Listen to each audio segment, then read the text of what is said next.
I know you guys went through a 4 hour mental body,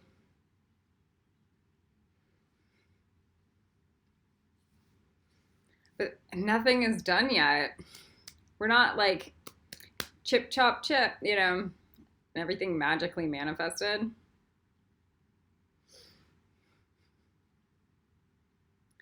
I've gotten in front of the camera about 3 times, 3 different occasions to do this video.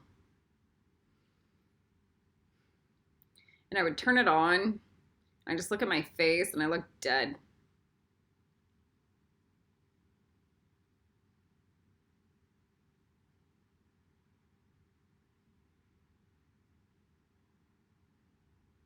I'm not going to wear makeup just so I look alive.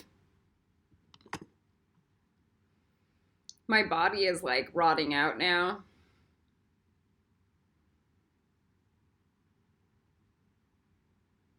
And I went through like a nuclear fallout.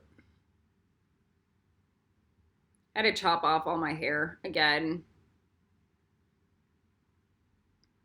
My skin looks like.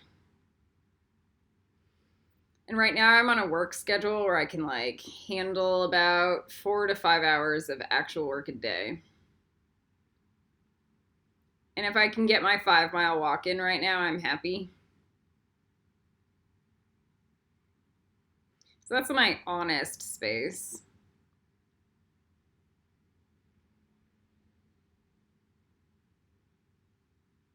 Right now I just kind of want to sleep like 10 hours a day still. I want to go for my walk. I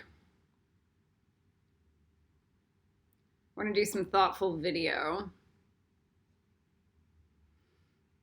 I might write my class.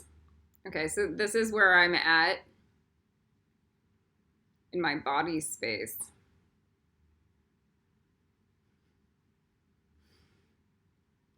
My liver was dying. My liver was in failure.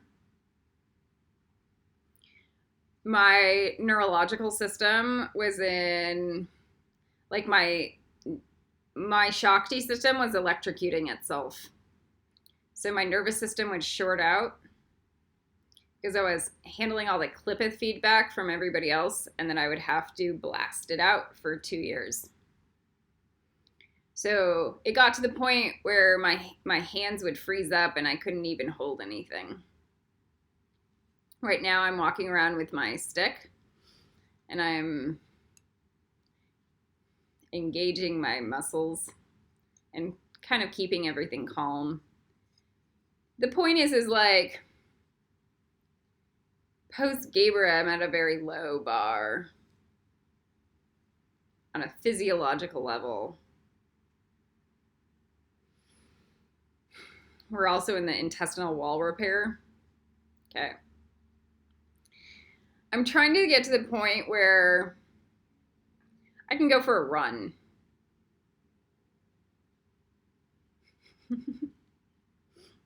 And then it's splat, fail. And it's not because I can't go for a run. It's because of what happens to my body after I go for a run. So in my daily schedule, let's say I'm in type A productivity mode. My daily schedule, which was usually walk 5 miles, walk 5 miles, walk 5 miles, walk 5 miles, now goes run for 2 miles, walk the rest, and then the rest of the week I can't do anything. Maybe I can go for another run on Friday after I did a run on Monday. So the problem is the fallout. Let me say this again. There are prices to pay for energetic shifts forward. So let's say we had to go through Gabriel, and it was like going for a run for a year. Now we're in a fallout space where we're in like repair mode. And then there's a psychosis around it. Like, oh, but I should be on my run. But I'm dead. Like my body got hit by a train last night for 5 days in a row. Okay? So the point of Ravenclaw is that we're able to put our mind to rest. Let me say this again. Every single Ravenclaw is a tyrant on themselves mentally and emotionally. They're like type A, they're usually type A.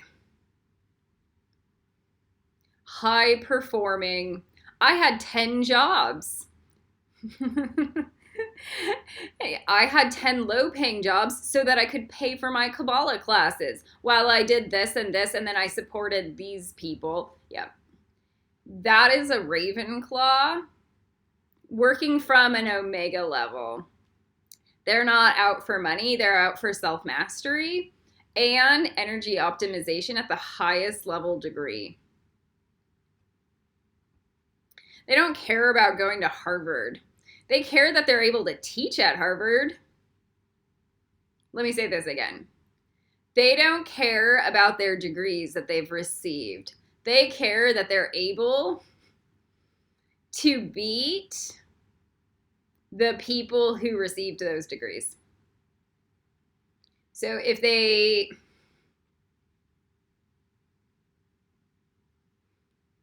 they're lower income or they grew up in the hood, they're not privileged. So like Ravenclaw's super anti-silver spoon. I will do the grunt work for infinity till I learn how to become Mary Poppins. Okay.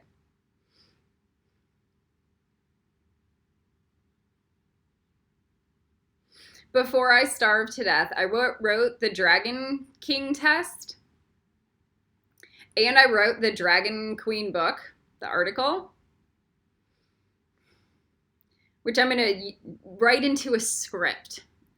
All right? And like I would have Charlize Theron as the lead actress or Angelina Jolie. Okay? Like you need to understand. I did this while teaching Kabbalah full time and working at a caviar store as the front clerk, making like $12 an hour. Couch surfing, okay? We do things, this is before, prepping to starve to death. We do things in life that are just, people would come into the caviar store and be spending like $3,000 on the caviar. And I'm thinking, I'm about to go starve to death. And these people are going to watch me. And I am supposed to come at them like I'm a gracious hostess.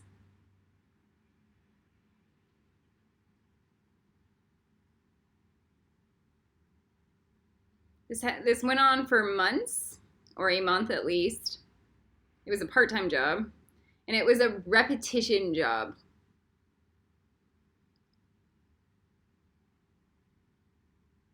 So I was handing $3,000 caviar to people who were going to murder me.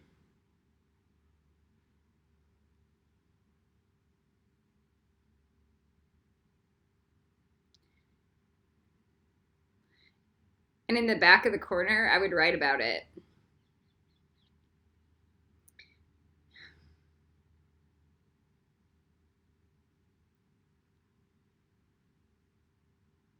In the back of the room, or in the front of the room, behind my computer screen, I would just write and write and write and write. And I couldn't wrap my head around the idiocy or the insanity behind everything.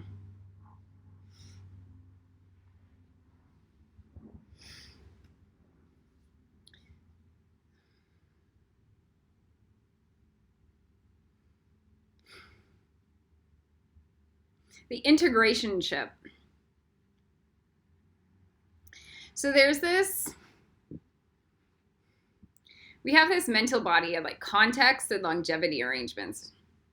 And it's all about our magical images. And they're kind of like low bar magical images.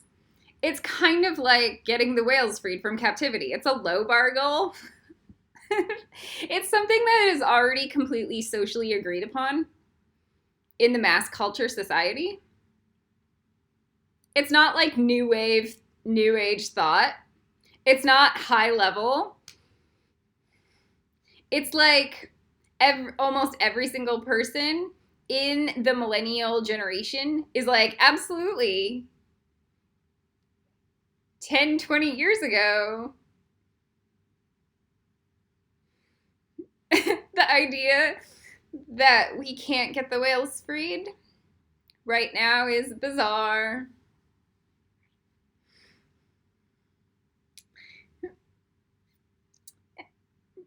When I did the hunger strike for the whales being freed, I kept on hearing that it was stupid to do a hunger strike for that because it was already done. That the whales were already freed.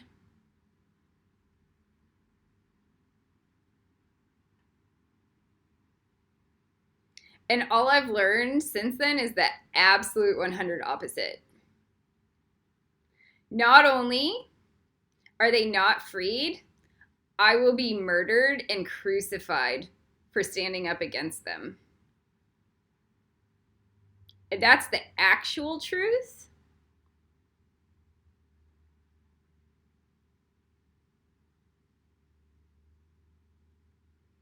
Instead of the spiritually ideal truth.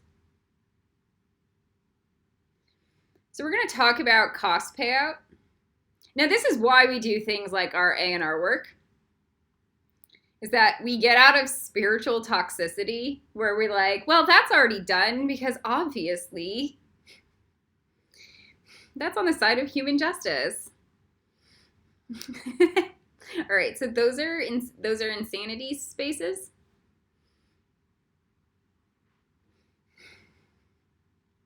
There was nothing more important than me actually starving for the whales. I'm going to say that again.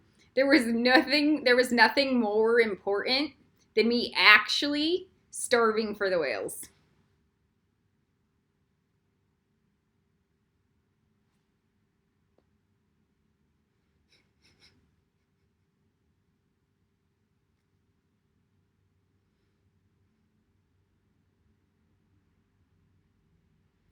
And then to know that I was handing people $3,000 worth of caviar while I was preparing to do that.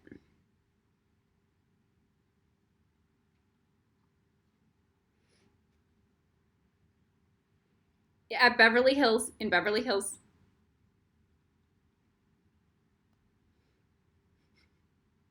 Making $12 an hour. And then I spent that money on the resources to help me starve. Let me say that again. My paycheck was to purchase my towels, my backpack, my public storage bill,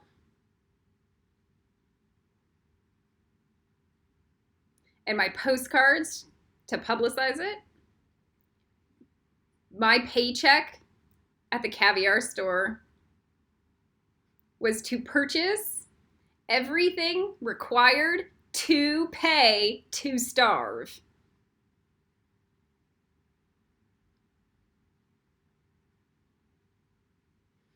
All right.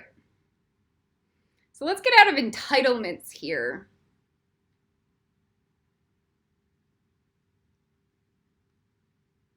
Especially entitlements around magic. Or just goal setting. Even just low bar goal setting.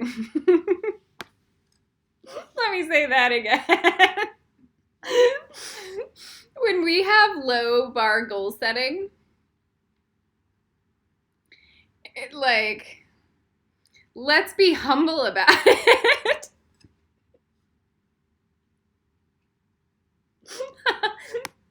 I'm not joking. There is a giant price to pay. The fact that Misty Copeland is a prima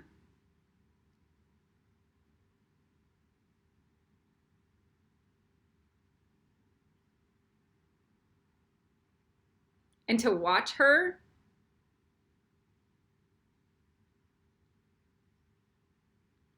is miraculous. And what it required to get there, a million really possible low bars. And that's it. Practical, possible, low, like no bars. No bars, low, like no bars. Okay. So we're going to talk about the integration chip because we are all going to do this in life. I worked at BuzzFeed as a recruiting coordinator, and that was fantastic. I was phenomenal. I could schedule 100 interviews flawlessly. The recruiter, on the other hand, could not actually go through any of those interviews, and either 50 to 90% of them had to be rescheduled all the time. So now it tripled my job expectation.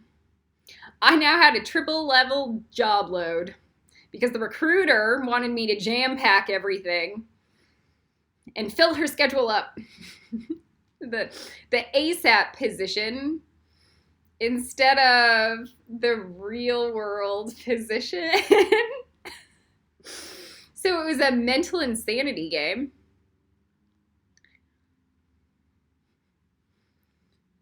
All right, so I know what my body can do right now. I know what my body can do normally. And then I know where my body gets sick. Let me say this again. I know if I am working at an 8 to 10 hour day, I am now breaking down my body where I'll catch a cold. If I'm at a 6 to 8 hour day, I'm okay. I won't get sick. I've learned this throughout history. There are things in our, now if I'm at a 6 to 8 hour day like this, and then I do a 4-hour walk a day, I'm okay. But if I'm at a 6 to 8 hour day like this, and then I try to integrate a run, how do I start to run? Now I'm going to get sick. Now it's wipeout.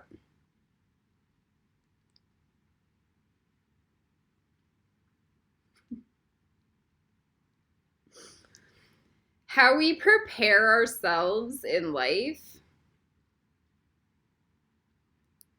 for sustainability through HODE. We're talking about just HODE right now. Schedule, task list, done. Without it cluttering up our brain. Now, the problem with spiritual people is they go, blah, blah, blah, blah, I don't need anything. And then they'll be like in right brain self-defense mode all day long. And that's okay. But in Ravenclaw, you're like, I'm going to have to learn 20 languages.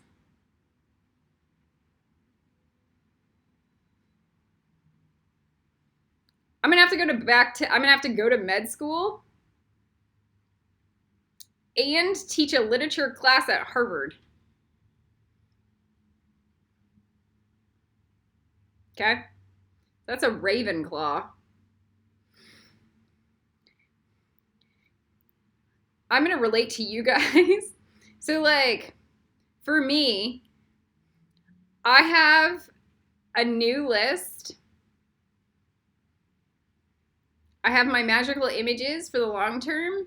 And then we go, Chris Pratt goes, well, how would you ever integrate a chiropractor education?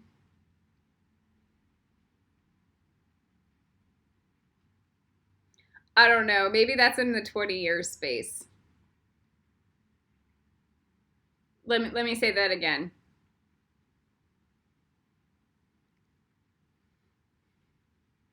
I don't know. I have this whole new thing going on. And the chiropractor education, which I know I probably required, is not in there. And I go, I don't know, maybe it's in the 20-year space. Maybe it's post 20 years when I get other plates spinning and balls rolling. All right, so let's begin. It was April Hilliard, by the way, the recruiter. We've talked about her before in Ravenclaw. Schedule, blah, blah, blah, blah, blah, blah. All right. Here's my issue with April Hilliard. She is right. And I am the wrong one. So now I have to prepare her to the absolute 100% perfect accountability to accommodate the fallout for her doing a five-hour interview instead of a 30-minute interview because she decided to take a business partner out to a party. And now I have 5 to 10 people to reschedule. And okay, so we understand those things in life. So how I would do it is that every single interview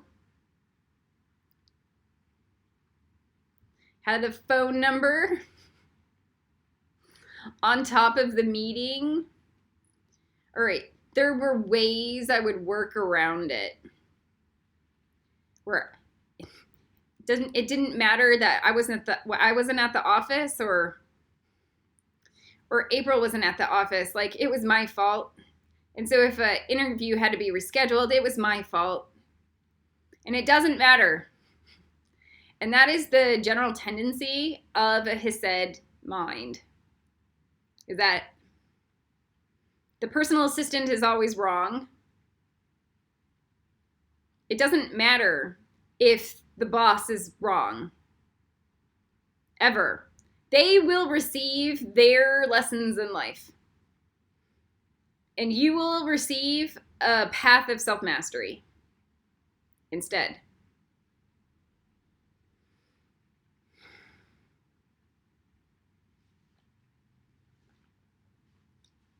They will double and triple standard you. Will double and triple standard you. And you will go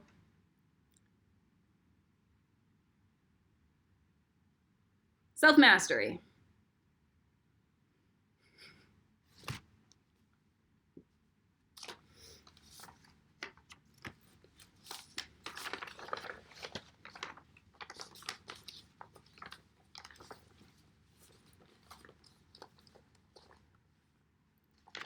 All right.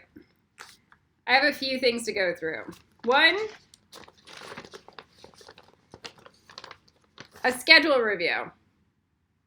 Scheduling analysis. It sounds so boring.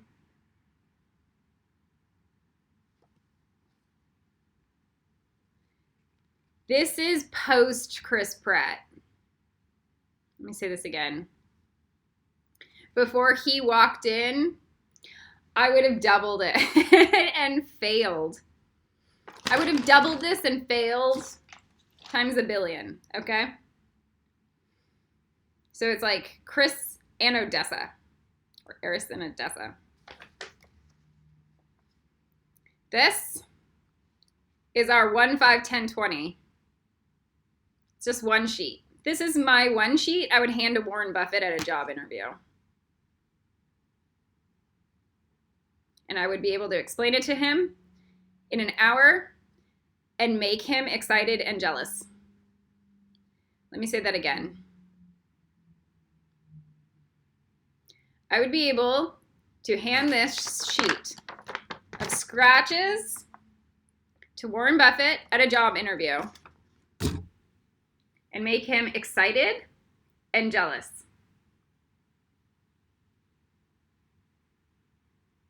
My 1, 5, 10, 20. Okay?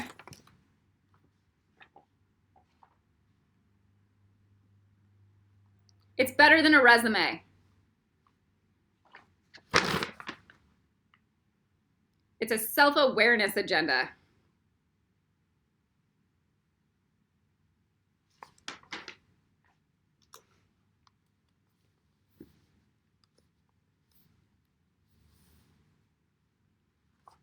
So here's our class for today.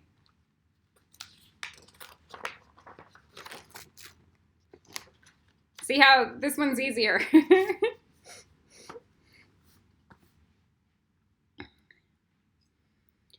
We have a price to pay for forward movement.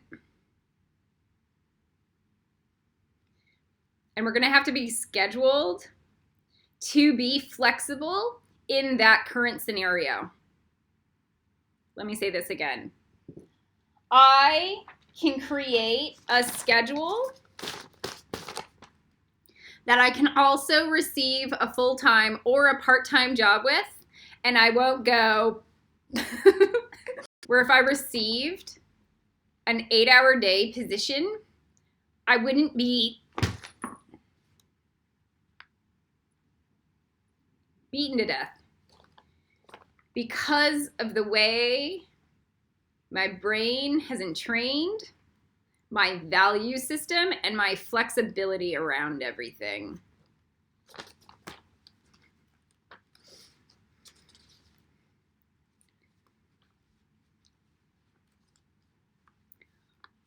I have A&R work for 4 hours and Ravenclaw genetics for 3 hours. Oh, now I have a new full-time job, so I can only have 1 hour and 1 hour. So now I'm not slaughtered. Do you understand? So now my emotional and physiological response to desperate scenarios is not... So it's like the same thing as having my phone number or the phone number of the interviewee on the schedule meeting in the calendar. Is that I can call them up even in the middle of a fire drill and do a total reschedule and everything's easy. That's where April asked me if she was sure I wanted to leave BuzzFeed instead of just be a recruiting coordinator forever. Is that we were in the middle of a fire drill and she didn't look bad. Let me say that again. We were in the middle of a fire drill where she was taken out like this. And the little things I did made her not look bad. And that was my job to begin with. Because it's teamwork.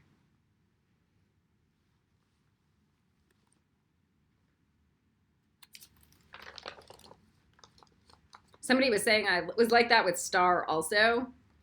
Yeah, but I actually respect, I respect April Hilliard.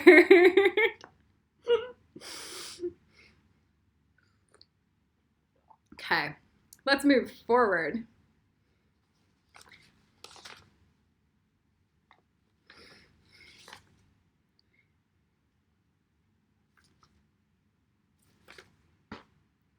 Magical images.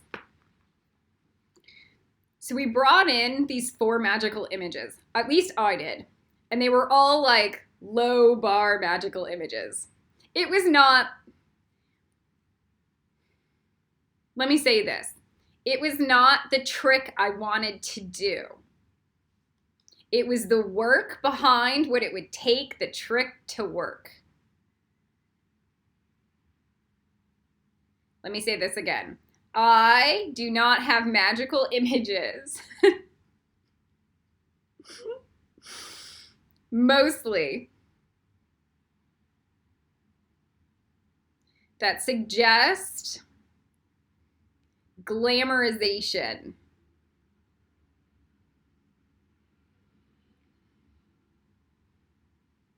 I have magical images like I'm going to do 50 push-ups a day at the age of 85.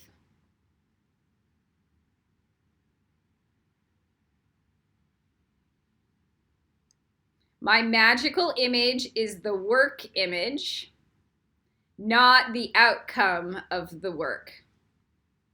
So me at 85 is not me taking on 50 ninjas. Like it's not that. Me at the age of 85 is like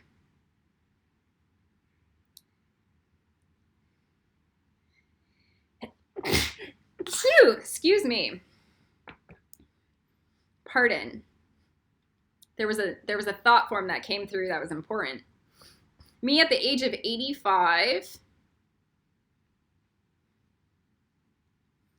is definitely, I'm doing pull-ups at 85. I'm doing push-ups at 85.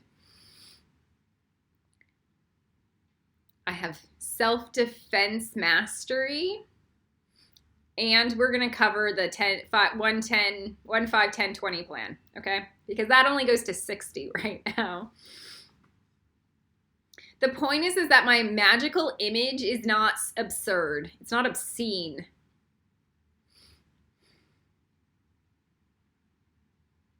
It's also a wisdom image. Let me say this. It's a shadow undermine and a wisdom. It's mostly a shadow undermine. It's not fully a shadow undermine image.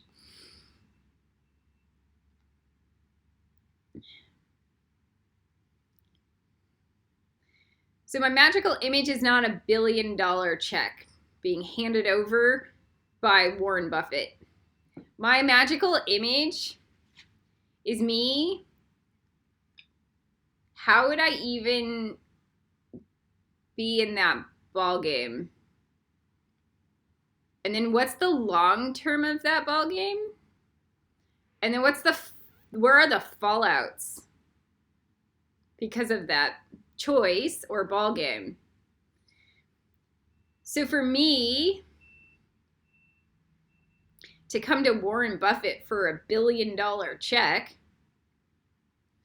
I would be doing something like a real estate development project with green real estate on Isis Gardens land rehab. Let me say this again. It's a realistic scenario that is not only productive green creating healthy land development rehab with an ascended master school in the middle of it. So we're not even putting that in the scenario because that overcomplifies or overqualifies it. But that's not the sell. His sell would be productive land development and then the real estate value of the land surrounding our rehab project. And how to move that forward. So that would be where that would be the only thing that I would come to Warren Buffett for $1 million or $1 billion check for. Otherwise, I am just an employee, a low-level employee that would come with this where he gets excited and thinks I'm smart. Let me say this again. It doesn't matter if I'm an ascended master, Ravenclaw witch. I am either coming to him with my low no bar and going, I will come work for you or with you. Or I'm coming with an actual system development that has an integration plan with people that are already successful, like Dan Barber doing Isis Gardens, okay? with higher level hierophant intelligence that have a current voice in the industry and that are not,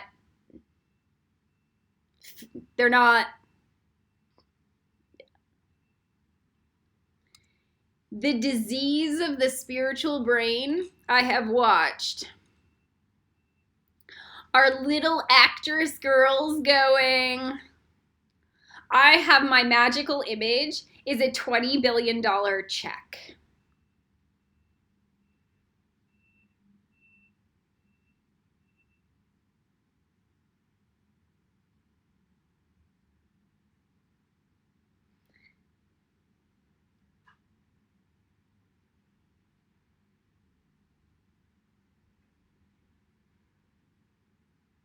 That will never happen. You are a stupid, stupid woman.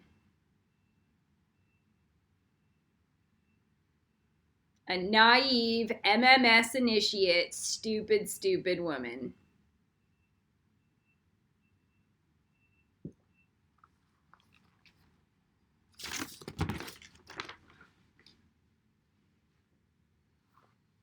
She knows who she is.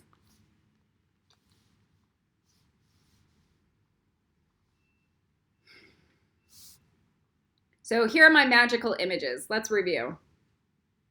I'm handing physical scripts to Aaron Sorkin for review.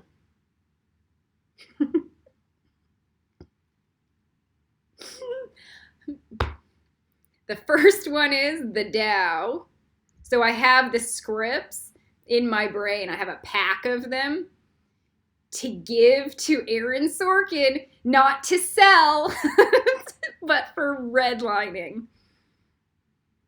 My magical image is that I have scripts and I have the opportunity to hand over high quality text to Aaron Sorkin for review. I am nothing. I have no authority. I have no IMDb, and it doesn't matter if I'm Shakespeare, I have never sold a script. And it's first draft, and he'll redline it. My magical image is that he'll actually, it's just me being able to even give it to him. Instead of all the money or fame or anything like around. Like I have vision boards for what I would like the movie to look like or the actresses. All right, but that's just in the, that's not the magical image. The magical image is a concrete action item that has humility written all over it and work. It's humility and work written all over it. My next magical image is me editing. I want to pull it up because we found it. We found the song that I would edit. And it's a Hans Zimmer piece.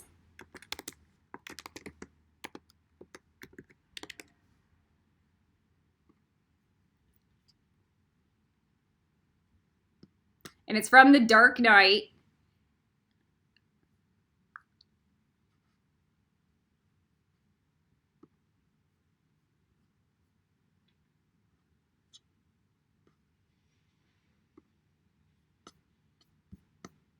We're going to go through this real quick. And we found out why we would edit it. Because I'm going to be composing Odessa music. So let's go there.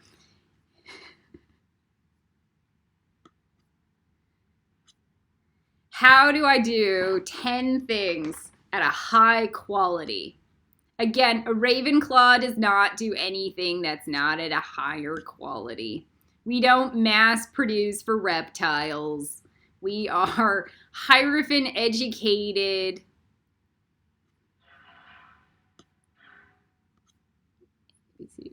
I'm just glossed over it.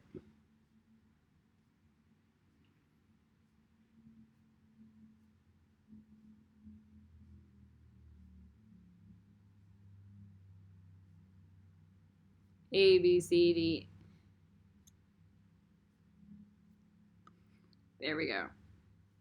Let's look for Hans Zimmer. Here we go. The Dark Knight. I wish I could play it, but I can't. It's the Why So Serious song. Or it's the Agent of Chaos song. I think it's the Why So Serious. On the Dark Knight soundtrack. I loved Batman Begins. Okay, it's one of my favorite movie scores of all time. So when the Dark Knight soundtrack came out, I was really excited. And then it was just... Let me say that again. The Dark Knight, it's like listening to Aaron Sorkin talking about writing Newsroom. Hans Zimmer imploded with The Dark Knight. He was like it was West Wing versus Newsroom. And it was the first 5 minutes of Newsroom were fantastic, and the rest was just not so great.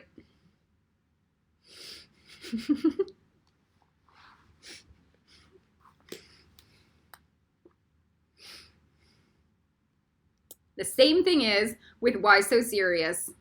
The first 4 minutes are the most fantastic. You hear Odessa coming through in the beginning of Why So Serious, and then it falls out.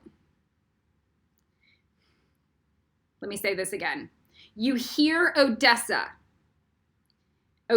composition music in the first few minutes of Why So Serious, the song, and then it falls short, and then there's no more Odessa. And then the rest of the soundtrack implodes. Okay, so now I have an actual song that I would rewrite. Because I'm going to compose Odessa music. So now I have a magical image in my brain of a goal that I'm even able to rewrite that song so that it's all Odessa. And then hand it to Hans Zimmer. Not to sell, but to give him a low bar or a low bar, no bar, one sheet. This is what I did with your music. So if I wanted to compose, these are like my scripts I'm handing to Aaron Sorkin. I have no ego or agenda other than the highest quality artwork and education that I can produce. I am not trying to sell. I am trying to elevate. Let me say this again. I am here to make a masterpiece. I am not here to jerk off. I am not here to masturbate. I am here to create fine art that people would listen to or watch 300 years, 400 years, and then philosophers would include in their discourse or higher thought analytic study. I am here to produce like a Renaissance master. Period. So if I just do a one sheet for Hans Zimmer, a no bar, low bar song, I can come work with you, right? And I also like Joe Blankenberg, so I would hand it to him for like advisement as well. because Joe Blankenberg carries more the Luciferian choir.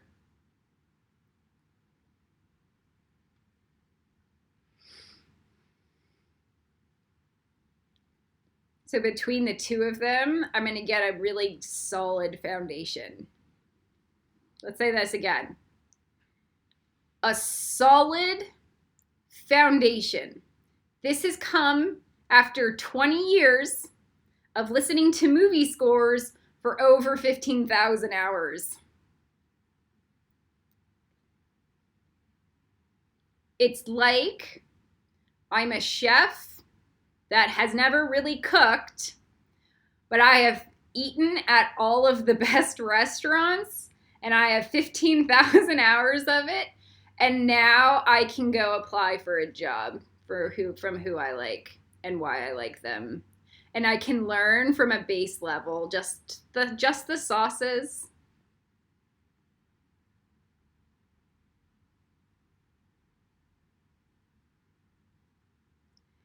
And there's no shame around that. I'm 38 years old right now.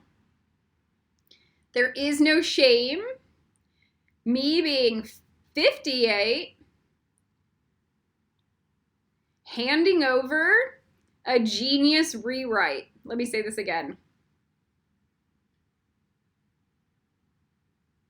If I handed over a genius rewrite of Why So Serious to Hans Zimmer, let's say he's alive and thriving, it might make him cry. Or his people.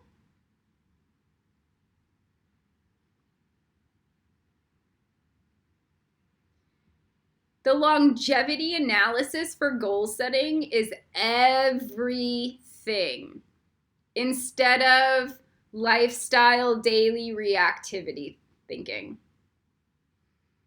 So I'm thinking in wisdom terms with simple magical images.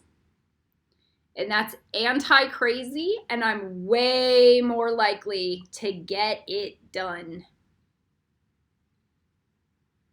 Now my life is like, how do I compose that Why So Serious song? And then I'm bringing everything into my reality, and I have like a 20-year timeline. That's doable. I have low expectations. This also creates a level of sanity around, like, I don't need to buy a bunch of stuff. I now have a longevity brain that goes, I can be really patient about not buying, like, maybe I just click on 5 different videos a day on the web. I don't have any money to buy a guitar or a violin or cello. And I'm a couch surfer right now. So what could I do? Because of my current situation, right? So I know I can download a bunch of things online. I can take music theory classes. I can learn just how to write music. The note, okay? So there is immersion magic. Let me say this again. It's called immersion therapy or immersion osmosis magic, where you naturally begin to pick up stuff like you're a child again. Like you're a sponge. Instead of, I have to become something by the age of 30 or nothing will ever happen for me. And then I'll just act like a bridezilla troll like, that's insane. And that's the ballet world. That's the musical world. That's the professional world. And then they all burn out and they get cancer and they die at age 50.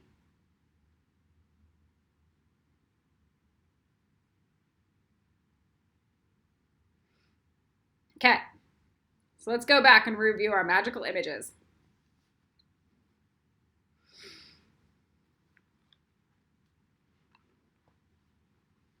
We have our scripts we want to hand to Aaron Sorkin for redlining.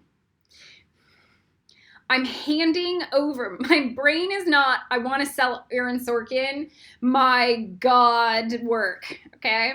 And then when he redlines it and goes, poo-poo, I have an emotional breakdown and I cry and my ego goes, holy, I'm nothing. And then I just stop writing. Okay, so it's like Raven C. Law. So the law is there has never been a first draft in history that's ever been good.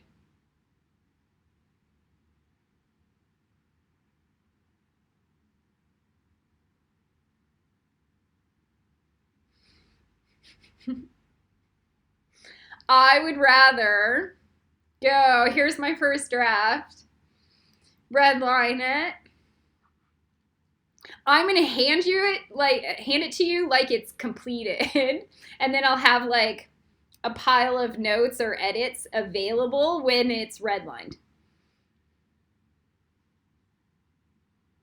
Because that's ninja. So that's my phone number. My phone number on my interviewee's schedule calendar is like I have a pile of edits when he decides to redline it with available scenes and like swap outs and different language, different syntax study. Okay, so I show up with that. I don't make him read that. That's just the phone number on my interviewee's schedule calendar for when April Hilliard decides to go whack. So I show up prepared, knowing he's going to redline it, and I'm going to have a lot of things missing. Okay.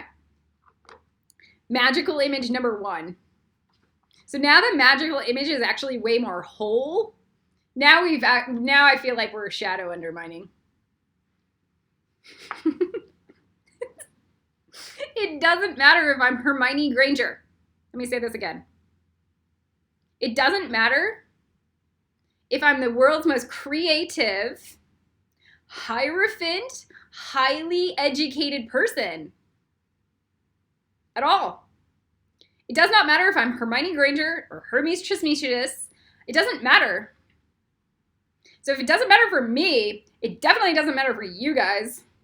I can guarantee it. Period. I would rather work with Aaron Sorkin on my script than sell him a script. Let me say that again. My value system is to produce miracles.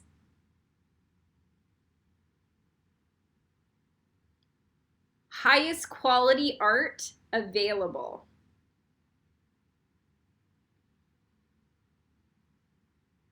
Not, here's my stuff, eat it.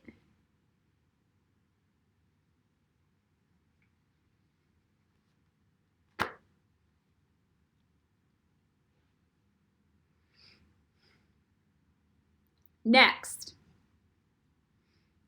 my Hans Zimmer rewrite. Okay, so that's a more longer term. Then we have my Mommy and Me pregnant yoga. It's really just my yoga,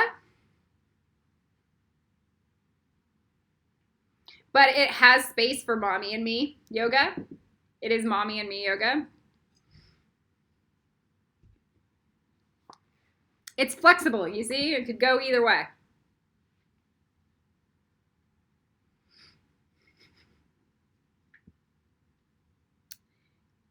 It's a low bar. So the low bar is just the me yoga, and the higher bar is the Mommy and Me yoga, because that would entail that I had a certain amount of money to support children and a partner that I would have child with. Okay? So that's a higher bar instead of the no bar. And then I have to think of the long term around that. So I don't sell myself the fantasy of mommy and me, but I like it. Okay. And then we have the 85-year-old martial arts lady. And really, it's a picture of me doing this, where I'm just sitting on the ground and nobody can mess with me. I have my legs crossed, I'm in crisscross applesauce, and nobody can move my body because my root chakra wins. That's my actual magical image of me being 85. Is that I'm glued to the floor. It's not me slaying anybody. That is me slaying everybody. It's kind of an it's a if you study martial arts, you understand that that's a thing. You're not gonna push me over. I'm a brick wall.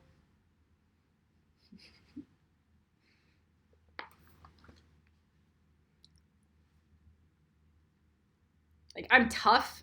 Like, my root chakra is stronger than your muscles.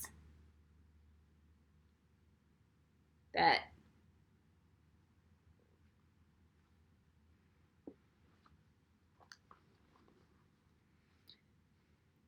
So I have these, like, these are like my important, they're like my sacred. There aren't a lot of other magical images I have. There are a few, but it starts getting excessive. So we're going to break down what it would even require to have something like Isis Gardens or Hogwarts. And the first thing is the Ravenclaw build out.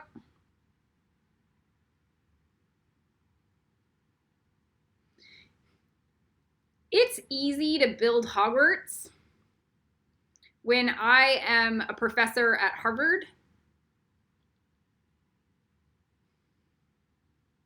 And I have a lot of connections and a lot of monetary investment.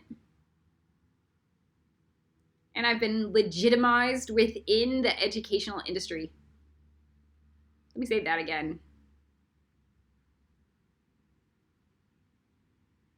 It's easy. That's it. Let's say I have an education. No, just like I'm teaching at Harvard, and I'm doing the epigenetics A&R science at MIT. So between the two of them, and then we're going to go back because I'm an alumni at Otis. So there's our Ravenclaw structure. I don't have a connection with Eton. I don't have a connection with Cambridge, and I don't have a connection with Oxford. Let me say this again. I'm an alumni at Otis.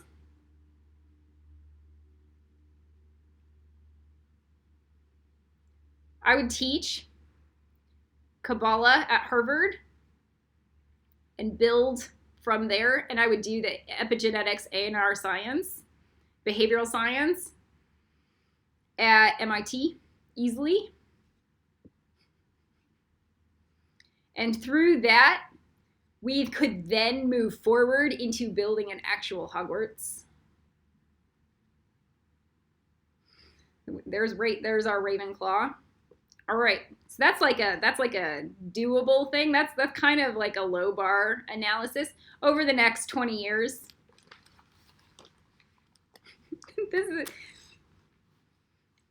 These are like long-term thinkers. Okay.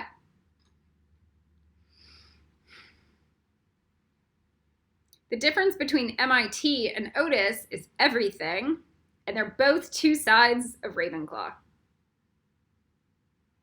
Let me say this again.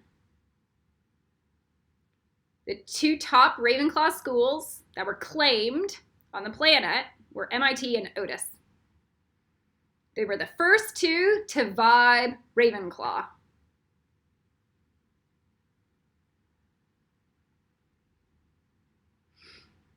And they are completely opposite schools.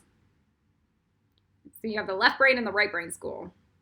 But they're both, okay. So you have an art school and a sciences tech school.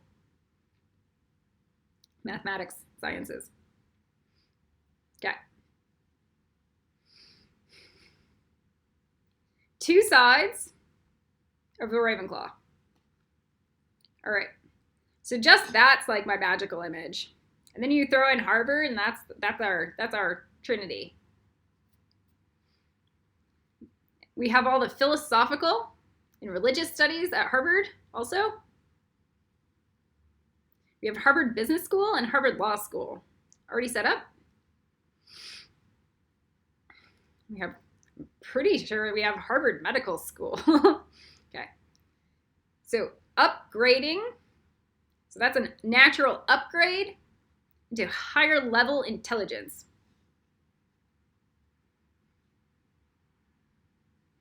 Smart. Easy. I'm not recreating a wheel.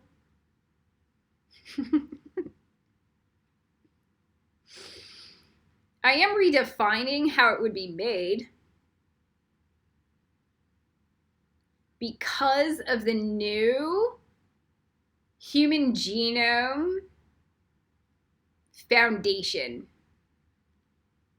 How to reevaluate how somebody would even learn to begin with. And then there's that. Okay, so that's just clutter. I have a to-do list today. I have these 2 posts with this towering list of classes. One with Isla with the baseball bat and her braids. And it says, I will beat the good into you. Let me say that again. It's Isla with her baseball bat. She's Elsa with her painted face going, I will beat the good into you.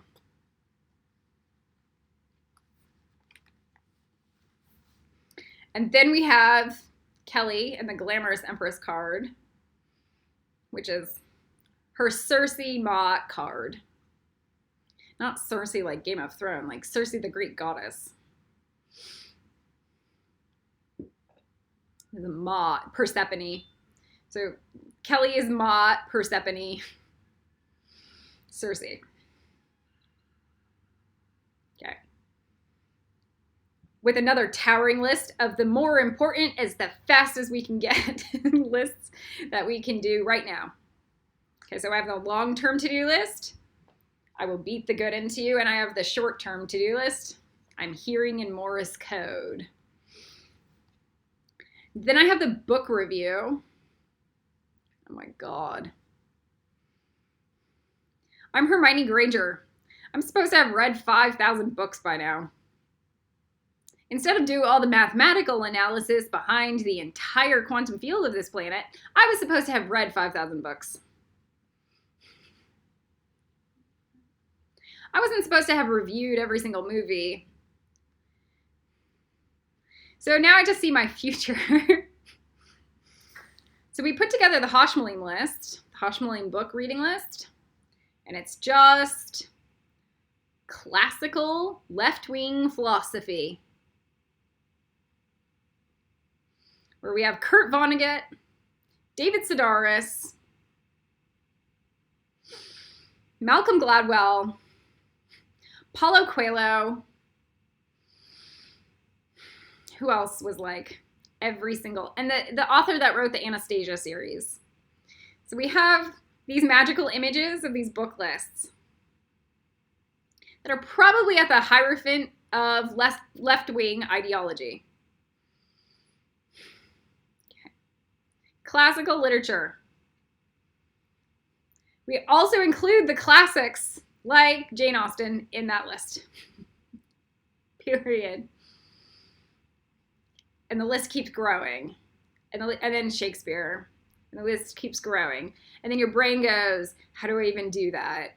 I feel like I'm in college. I feel like I have 10 different teachers that do not understand that I cannot even breathe, and I have to take Adderall to even pass my class, and I'm going to die, and my body's degrading, and I feel degraded because my teachers won't even understand that I have other fucking classes.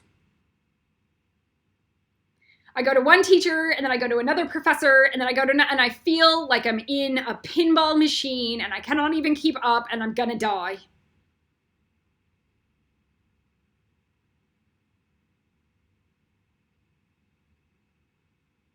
And it's the educational establishment's fault because the teachers were ridiculous. They have no empathy, and they're robots.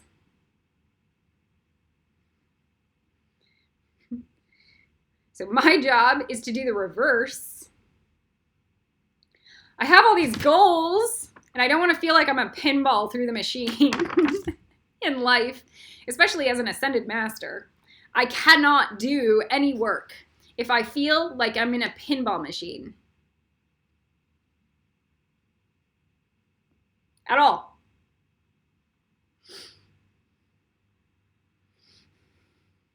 And my mind should not be surrounded by the abusive educational authorities pretending like I am a failure because they set their expectations for me here, and I can only goal set there.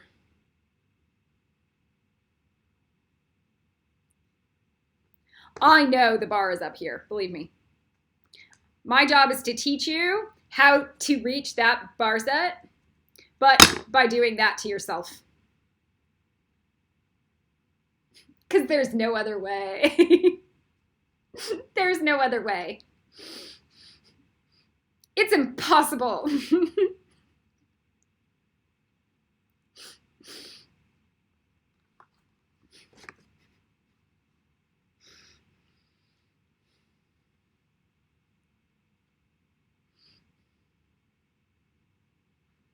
We are non-abusive in this lineage. Yes, we had to go through Gaebara, and many of us got stabbed. But it was not us stabbing each other. It was everybody else stabbing us. Period. There. Let there be light again.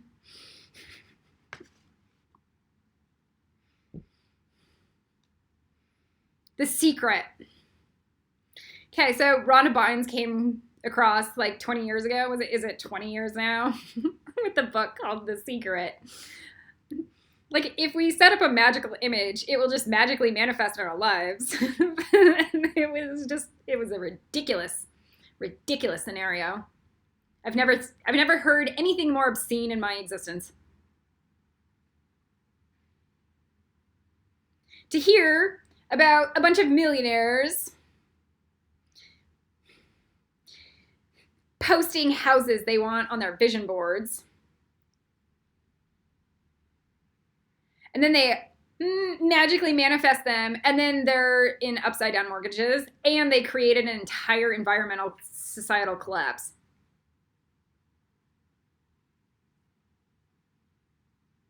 And that was The Secret. It was not how to establish the highest, most effective work ethic to achieve a job with Warren Buffett. It was not that. It was, what can I get? What's the thing I can get in life? And then I have to review, why would I even want a job with Warren Buffett? And then what's the long term?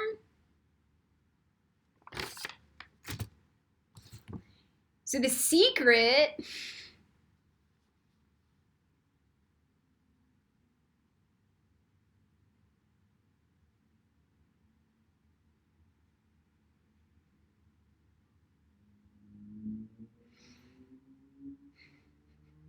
there's a cost payment. Let's review this again. There's a cost payment for every goal I set forward.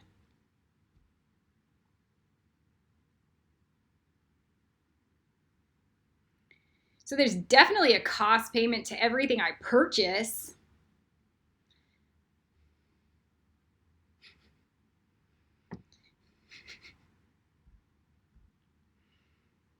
So we're gonna do The Secret with Chris Pratt right now, and we're gonna do it as a test. But we're gonna figure out how to optimize it because there is a cost payment, and it works really well at our fake Archangel Kamael marriage.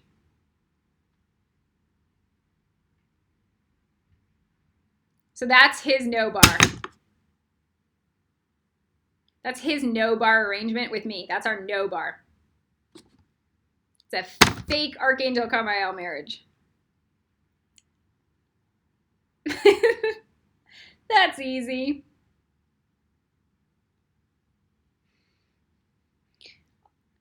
I was sitting the other day thinking about the credit card that I just lost from Simon. I lost one of Simon's credit cards. And then Chris Pratt immediately came in and goes, "You need to think about having a credit card with my name on it. Not just my name, your name on it. From me, Rachel Pratt."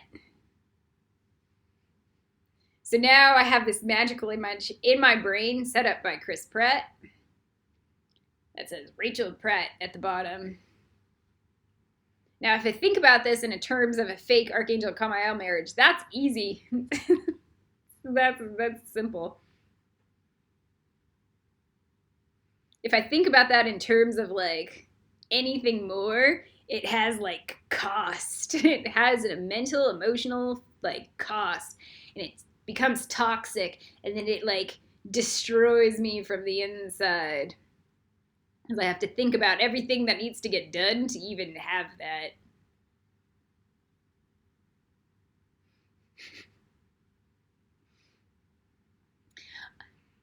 So the first cost was just the fact that I don't even like the name Rachel Pratt.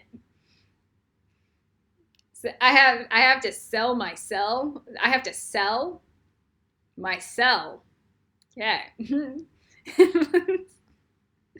I had to go through my cellular DNA in my mental, emotional body to go, what age would I even think that the name Rachel Pratt is me? What age would look at the name Rachel Pratt and go, yeah, that's acceptable? Because I've mutated into Cully Wren. And I had all these other things, like I had Rachel Elizabeth Wood in my brain for a decade.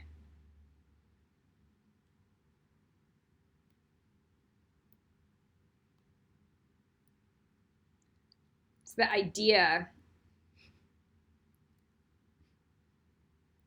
that now I have to change my name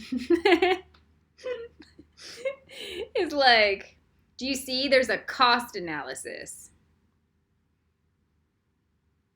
So it's like Rachel Pratt on a credit card. It's not about the money. Let me say this again. It's not about the money. It's just about how I feel about that name in my bones. And I have to be like 17 years old, which is like total pre-anybody in my life, to think that that name was acceptable. So that's like me, like virgin. Nobody's just that. It took that.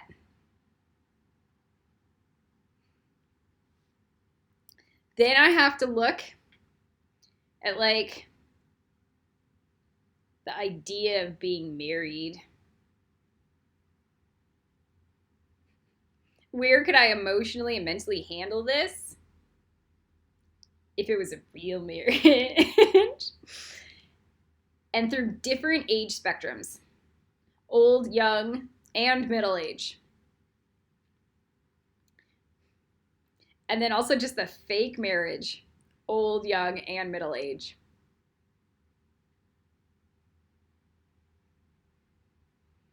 And now I have to look at the lifetimes, because I'm in Ravenclaw, I have access to Akasha downloads.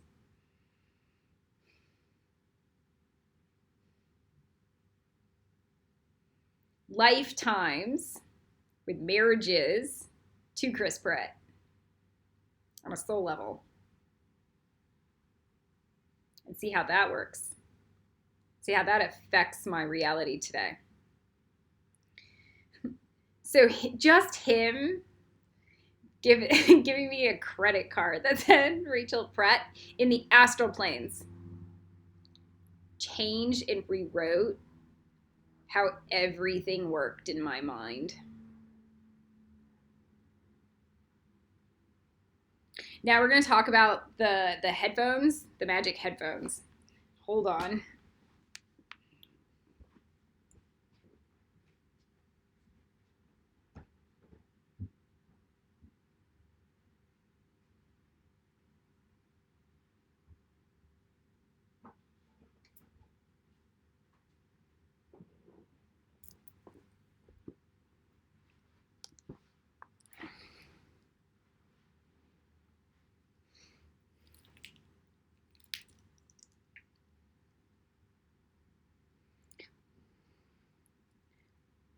I used to have Secrets of the Mexican Shamans, which attribution to headphones is like a new form of communication where I hear higher levels of God.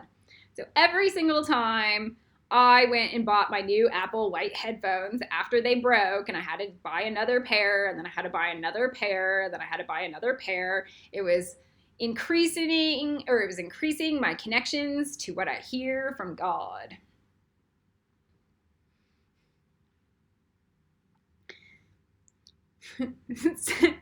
So there is this dealer that wraps and decorates the headphones in the Archangel Lasagna's colors. Say that again. They're like special colors that have Archangel Lasagna tags. So this is the Archangel Kamiel's. So I was listening to Isla's. I bought Isla's headphones to try them out so I could connect deeper with Isla. Chris Pratt wanted me to kill it. End it in the astral planes. You are required to be listening to the Archangel Kamiel headphones. It's really creepy when I see you listening to Isla's, especially when you're in like the bedroom or doing dark room. It messes with the mind. So let's say he's here in the physical world. It's not just about him, it's also about my mind. Let's say we're in the physical world together, and we're in the dark room, just in dark room, where we're doing aura work, and he sees me with Isla's headphones. All of a sudden, he's thinking about Isla instead of our special sacred bond. This was for increasing our fake marriage ability to communicate to each other. And I'm wearing Isla's headphones. And he goes, "Do you see how stupid you look like wearing Isla's headphones?" And I just didn't think anything of it. So it's hermetic science. So like you hear about hermetic sealing. This is a form of building a language of hermetic sealing. So now, when I do dark room with Chris, Aries, I'm wearing Archangel Kamael Chris Pratt magic headphones. Instead of the one that looks like it's wrapped for Isla, or the one that looks like it's wrapped for McKenna. Or we found the one that is going to be wrapped for Marshall, because those are the 4 darkroom access right now. Kelly is too splinched mentally between our world and other worlds to do darkroom. She'll get the grid in the next 10 years to do darkroom. So she downloads the higher mysteries, and we download the earth. So to do darkroom requires extreme, excessive levels of grounding. And her brain is fragmented and prismed. So it doesn't really do well with the darkroom right now. It's not anti-prismed. It's prismed. And it's a fallacy to think she'd be a schizo. She has a prismed brain, and we are going to understand what that looks like. And I have a Clippeth brain, where my brain is literally like latched to Clippeth id, going like this, listening to the underworld. And it hurts. All right, so we have...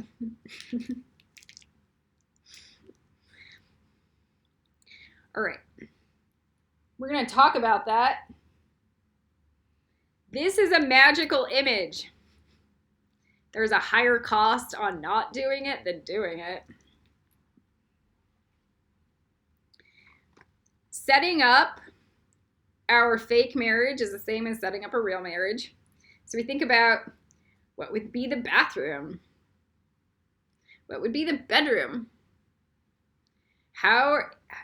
What's the wall paint color? What's the linens? What do the linens look like?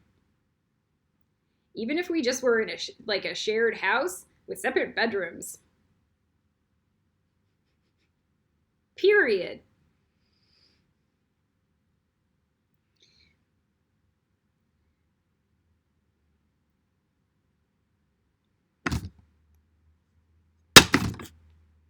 No bar.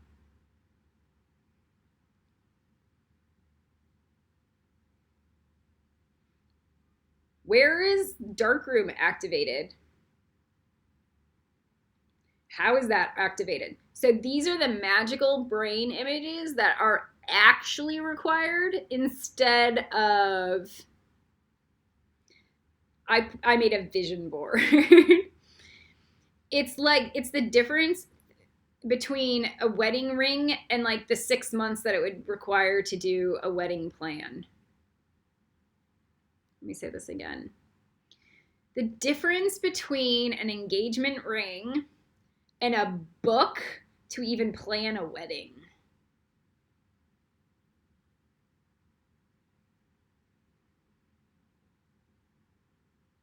So on the vision board, people don't think about all the articles of the magazines that even have to go through to even begin to plan a wedding. They think about their wedding ring.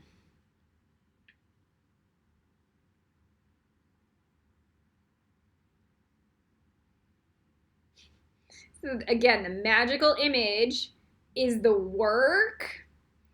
Now, that's just the wedding. That's not the marriage.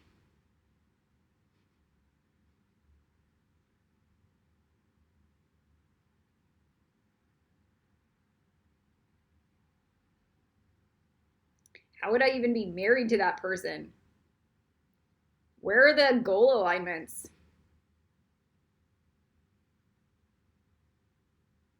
How does the life integrate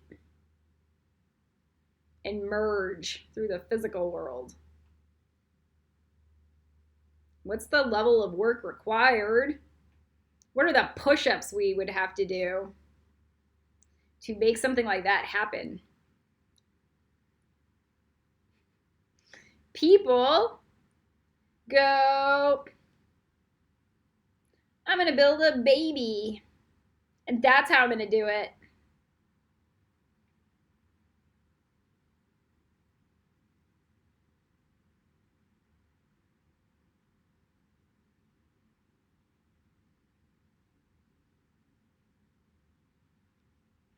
I have a story. So my father was a Cobra. He's a Cobra helicopter pilot, or was. My mother was in the military also. She was an administrative nurse midwife. She delivered babies for a living. So I have very high end, high professional officer military parents that were professionals. Both of them are in the six-figure income or higher, not like higher six figures than just 100,000 a year, where it begins. If I'm speaking to millennials now, God, yeah.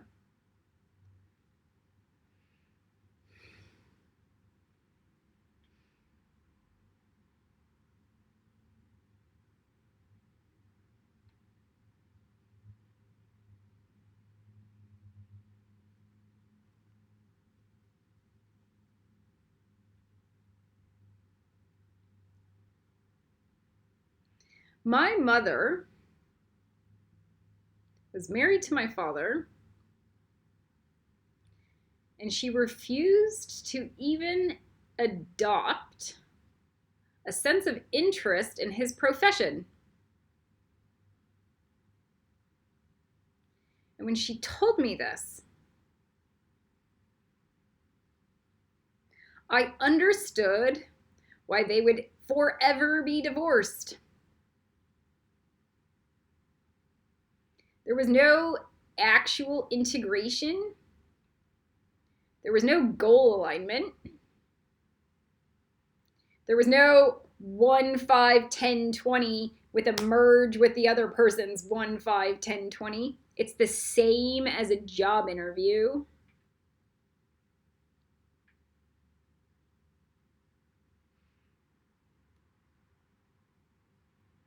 It was not.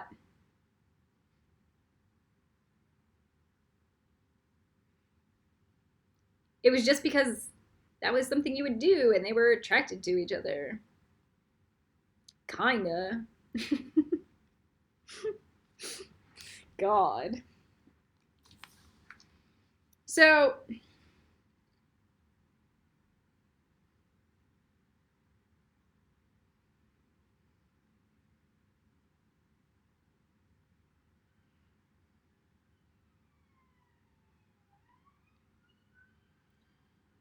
Chris Pratt showed me, just at a baseline, the physiological genome clipped DNA level that his body would even like. Let me say this again. I came to Christine Tara Peterson with an idea about marriages being in the epigenetic, like healthy, good marriages being in the epigenetics DNA of compatible partners, and that you could see it. And she goes, absolutely. It's literally in the genetics of a coupled mate, whether somebody would even like having sex with the other person, or somebody would like, so it's in the pheromones. What would make them smell like each other's smells, or like each other on a physically harmonious level? Much less. So Chris Pratt showed me, just from a fake Archangel Kamael level, what is the 1, 2, 3 bathing process that I would have to undergo that it was attractive and pleasant and harmonious with his existence. Just the bathing process, step 1. And it was genius. I never thought about a bathing system to be an actual 1, 2, 3 step process. And I'm Hermes. Let me say this again. There are things that you would do in your bath at a certain level or order that are gross or harmonious. So if you mastered the order in which you did certain activity, it was beautiful.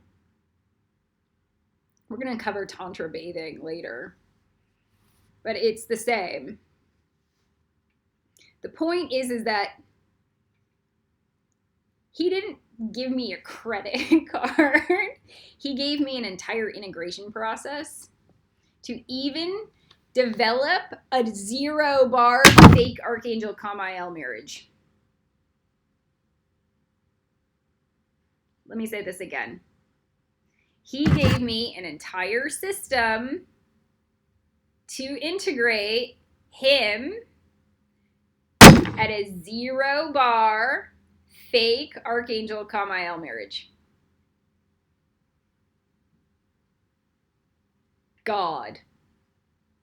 So now the cost is less or none.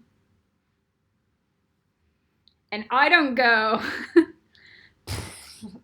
unless the Kennedys do it to me.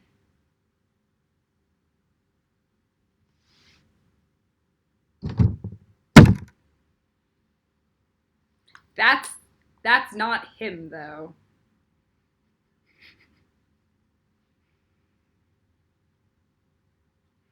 All right, we're going to talk about upgrades.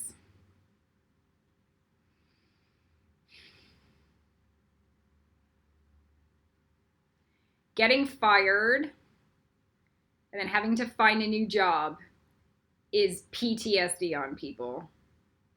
Let me say this again. Getting fired and having to find a new job creates PTSD on the human cellular genome.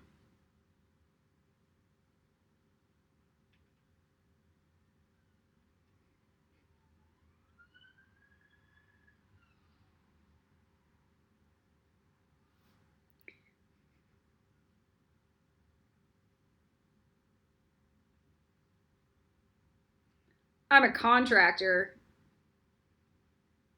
Just not getting my actual paycheck creates a sense of PTSD.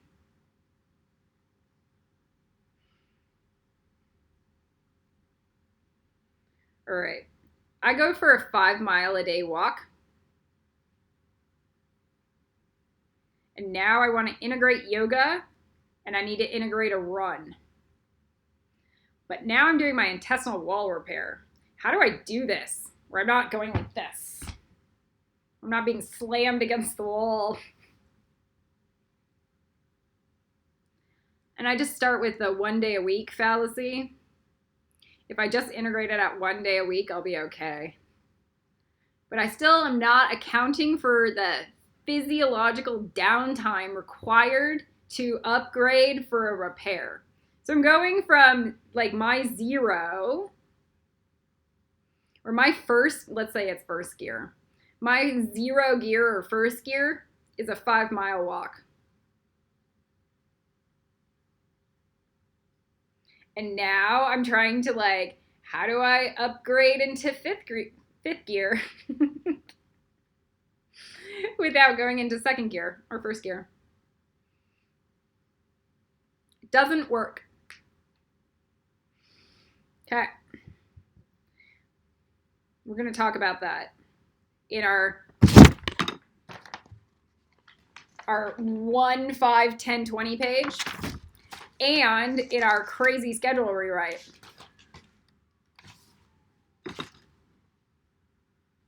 I know if I do not create my schedule like this, what I get done is junk, and my brain is then all over the place thinking of all the things I need to do. So that doesn't work.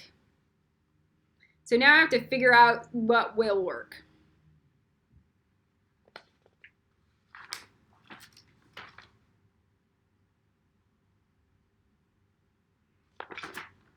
Oh no. Okay, we're just here.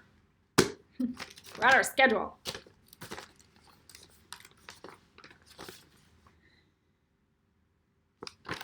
I'm going to show you what my schedule looked like in my first drafts until I came up with something smart. So I have a section for each day.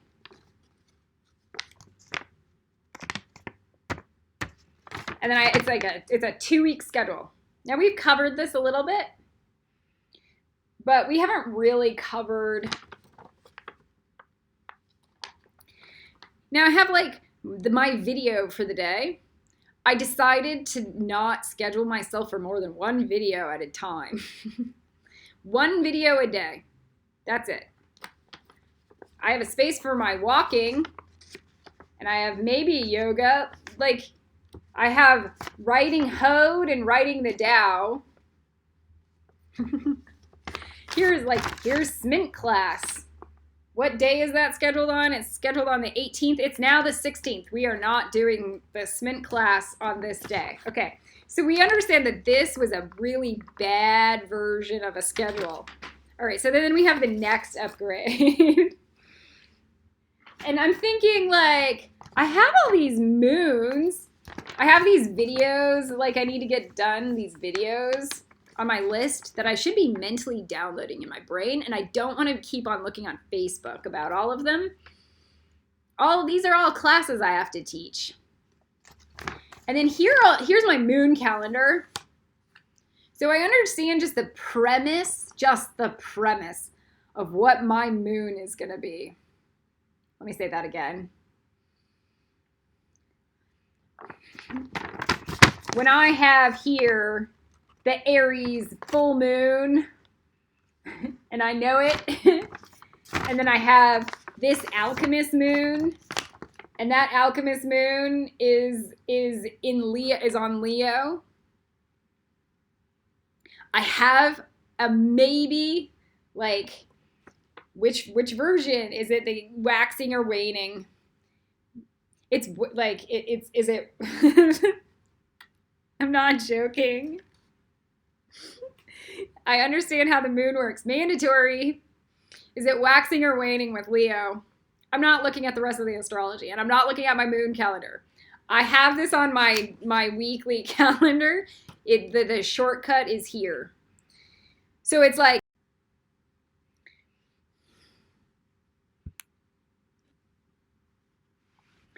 so I look at Leo and I look like this is, you're gonna get punched in the gut.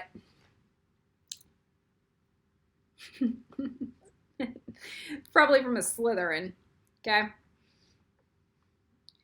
Now it's like, is it the waxing punch or the waning punch? Am I getting punched in the gut,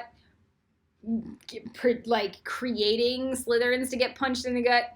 Or am I going to get punched in the gut from a Slytherin? So that's how I should I'm always going to get punched in the gut. But is it both ways? So now is my schedule, like my moon, matching the class? And does it look like, am I able to possibly read how my energy might be for the day when I put my moon, and like I know I'm going to get punched in the gut this day, and I know I'm also going to get punched in the gut this week. So I'm already thinking like, yay, my astrology mattered. So now we have the next version. Now we started like integrating, we have to schedule in our A&R work and our Ravenclaw genetics. The walk and run. We're definitely scheduling our bathing process and our dark room, because you're not allowed to walk into dark room ever without doing full hermetic cleansing. Let me say this again. There is a bathing process that is required for you to go through. It's like walking into the High Priestess Temple to do the highest level of aura work with the cleanest thoughts. And then we have one page. So that's like Jake Sully's A&R page for the day. All right, so now like here's another magical image. just putting Saturn on Saturday and knowing that I'm never allowed to schedule anything there. The minute I put Saturn there, I stop scheduling on Saturdays. I know it looks like I scheduled, but those are rewrites. And then Sunday, I have a Know Me page to write, and that's it. Because if I did it any other way, I would be insane. It didn't work the other way, ever in my life, ever. And now here is my deeper list of videos and classes I'm downloading. All right. So then we have try 3, and it's the same. See, Saturday, gone. Know Me page is gone. I stopped writing. Okay, we're smart.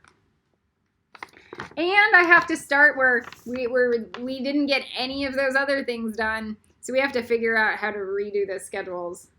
And I need to figure out how to get my body to do these things. And that's really where the integration ship happens. How, even if the schedule is smart and non-toxic, how do I get my body and my brain to do it?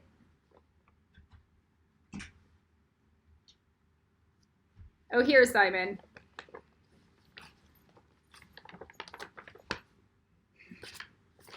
So we have our astrology. I know, so that's Ophiuchus to me. That's my symbol for Ophiuchus.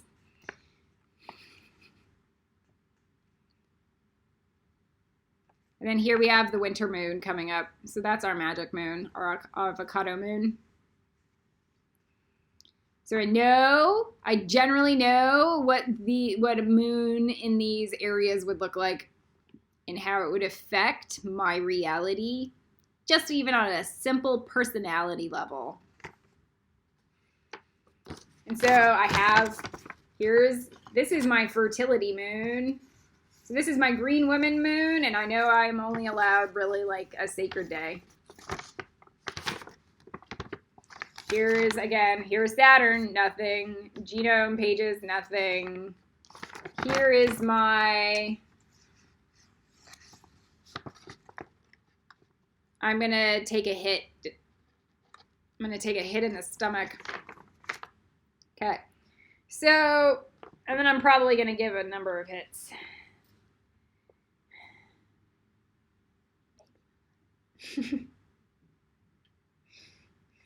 Maybe that's on the other side. No, the other side is me slamming into something. Okay, so this is me giving hits in the other alchemist moon. So which one? So this is the waning. The waning moon is giving, and the waxing moon is taking. God. So the waxing moon is where I slam into a brick wall. Let me say that again. The waxing moon is where I slam into a full moon Yang Shakti wall. So now I have to account for that. I understand yin and I understand yang. And I understand I'm not the moon, and I have to work with the moon. So there's that. So now we have timelines. So now it's not in my scattered brain. Now I have time blocks that are linear and logical. And I have my A&R stuff broken down. So now I feel like a professional. So now I'm actually at a professional calendar level. It's not accurate, but I'm finally I can actually accomplish this within this time block. I can equate for my shower time and my darkroom preps. I can account for my writing. I have my walk, my read is scheduled for the day. I have my A&R block is scheduled, my Ravenclaw genetics is scheduled, and my mental body video is scheduled. Let me say this again. It's not accurate, but at least it's intelligent and I'm flexible with it. And now I'm not a psycho. This is something I could have prevented and upgraded for April Hilliard to also again rewrite it. But I would never give her anything less than something at this level. Let me say this again. I have my next 2 weeks scheduled out. I have my moons. I understand my moons. I have my writing goals, like what are my scripts that I'm writing or downloading in my brain subconsciously. I'm not writing any other scripts really other than these, which is the Tao, Hode DCP, and Nick. In my mind right now. Okay? Just on a subconscious plane. And then I have my classes for Ravenclaw that I'm downloading. Woohoo! It's simple. So that again, and then all of my to-do, like every single time there's a new class that comes through, it goes on my crazy vision board, which is my Facebook page. So that it's public awareness of what we're even potentially doing in the next 2 years. Okay, so this schedule is still not good. It's still a little overpacked, but it's doable. At an energy optimum. Let me say this again. It's not quite doable under a healing repair scenario.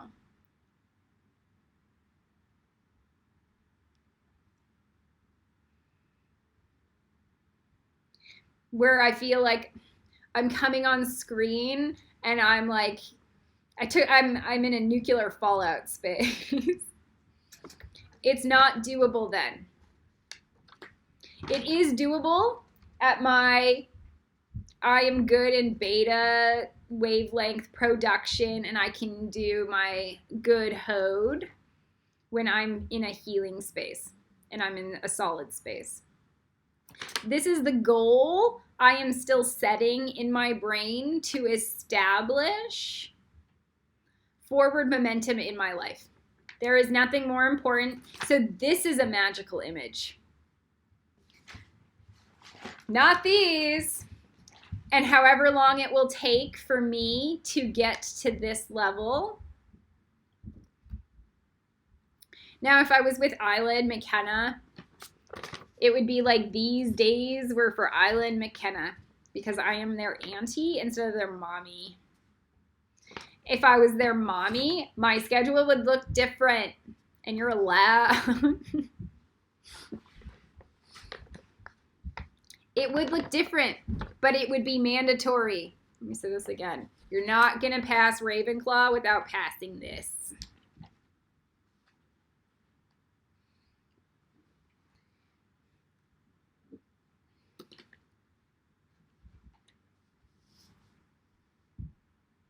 Okay, now we're going to talk about our 1, 5, 10, 20. I'm going to show it to you. I'm going to show it to you in 1, 5, 10, and 20. And again, this is draft 1. This is the simple thing. Here is my 1.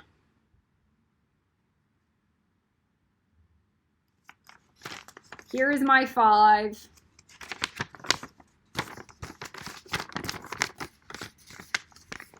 Here is my 10. Here is my 20. I have my magical images. So I have my scripts. Do you see this? My scripts. In each of them, I have my yoga woman. I just say Yoda. But it's the same magical image. It's her at the epitome of the highest DNA available. She just looks like a chromosome with healthy telomeres. Let me say this again. She looks like an optimum chromosome with healthy telomeres. So that's Yoda. Yoga is yoga. Okay. I have martial arts. So that's Ma. So that's my Kali Ma self. I need a martial arts picture, but it's kind of like this, but it's the older, smarter, geniuser version. And then I have my magical image of Oh my God, I have, what is that? So that's a new thing. Oh God. Okay, so I have my music composition where I'm handing Aaron Sorkin the Why So Serious. And then what is this new thing? What is, oh God, I have to integrate something new also. That's gross. What is that? That's Ravenclaw Genetics.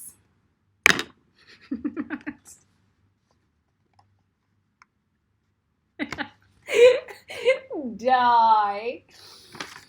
Okay.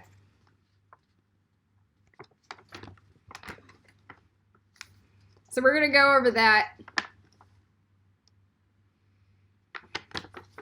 Let's start with our one.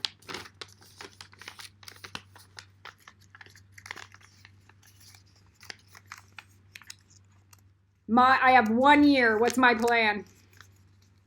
With the scripts. I have 1 year. What's my plan for the yoga? What's my next? So here's our next year. I want to write the Tao.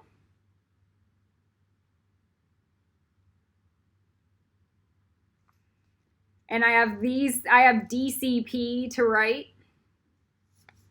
So if I can get Hod, Netzach, and Tiferet done, that's important to me.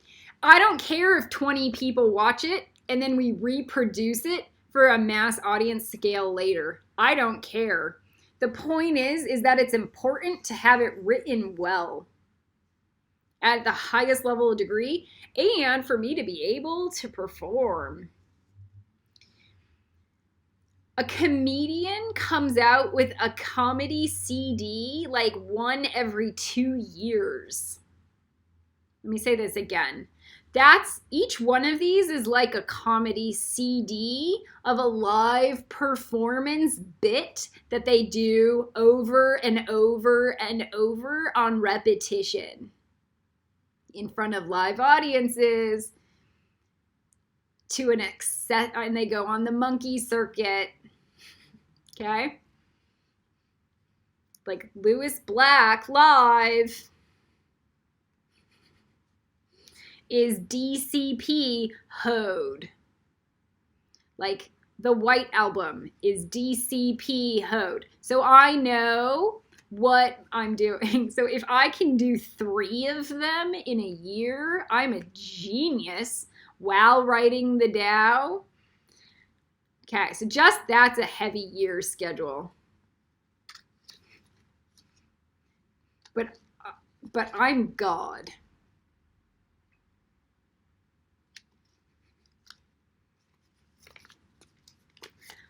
The next is scenes or outlines or archives or preps for Free My Whales and Nick over the next year. And then the Coffee Black pilot. Because I want a pilot that wins an Academy Award. Which is impossible, but it's the same thing. And the title of that pilot is A Fat Woman Fell on Me and I Can't Get Up. And the point of that was I did literally all of my work. And this woman can't even get on a treadmill. And how do I empathize with that dumb, cunt, bitch, demon, lazy woman?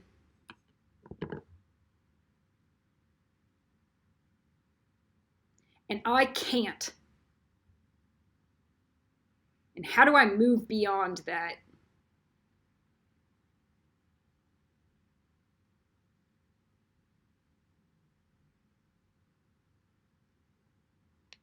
Period.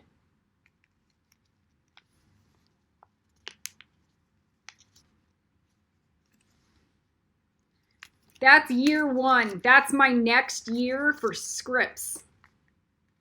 That's an hour TV show. pilot. It's like, what is it, 45? I just say an hour. And then I have a 3-hour movie, which is the Dow. And then I have my DCP bits. Okay. Now I'm going to look at my scripts from a 5-year standpoint. I can do this while having a full-time job. Let me say that again. Let's say I was required to go get a full-time job or woof. I can still write those things in a year because of the way my brain works.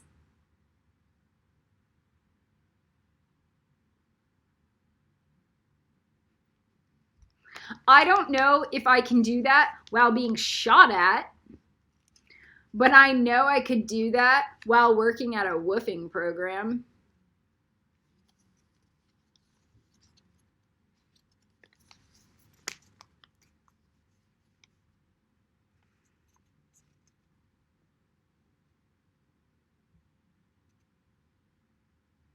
Scripts.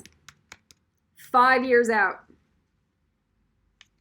Free My Whales, Nick, Lucifer Ishmael, Aurora Borealis, and Purple Dahlia.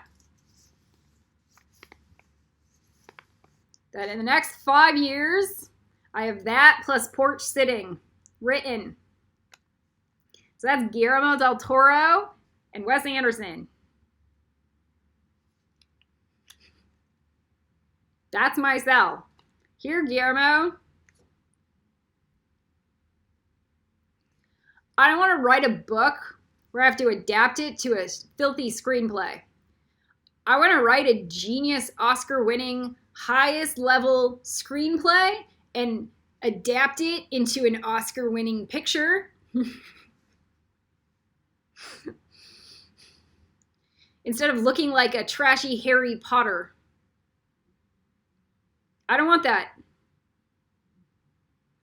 Or like Lord of the Rings at least.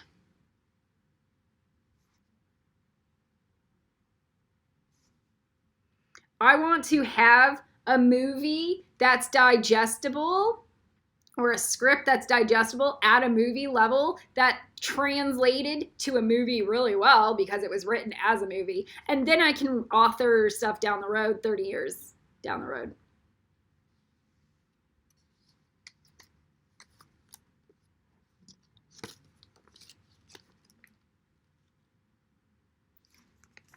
Oh, let's not forget this one. The television show Coffee Black. So hopefully that's my full-time job.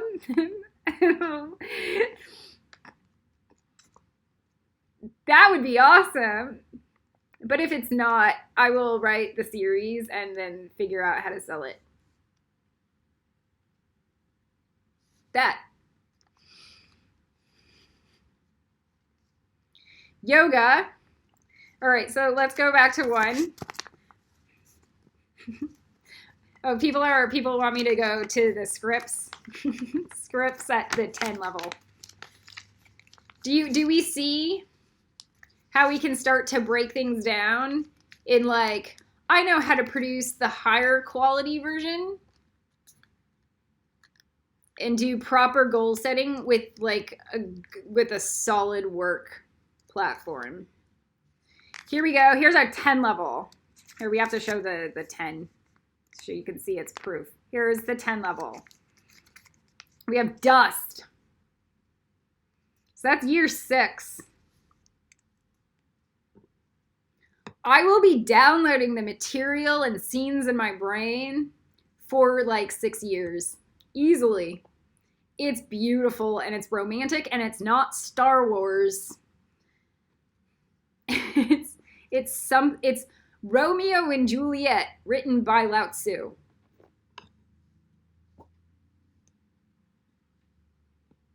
It's that.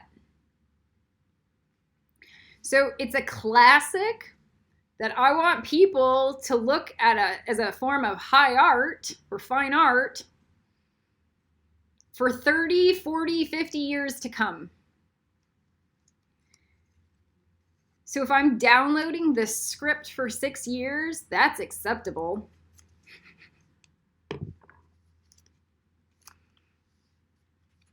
The next is the green lion that eats the sun and the willow tree. So that's where our big Black Lives Matter movement movies come in.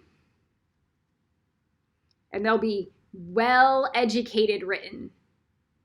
Because I will have integrated all the books, but also some of the Black Lives Matter books on my list, on my reading list, to integrate into these movies.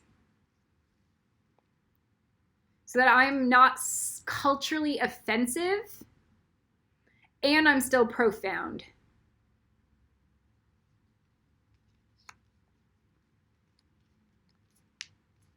That's really important. I'm not allowed to write, I'm not allowed to write the Tao unless I did the Clippeth clean out.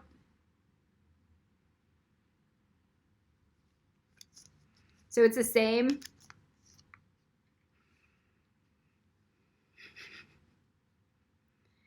So now we have the Bitches Guide movie also, and we have the No More Swear Words movie. This is in our 10-year plan. And we still have the Coffee Black Show. That's a magical image. That I would be writing the same television show in my 10-year plan.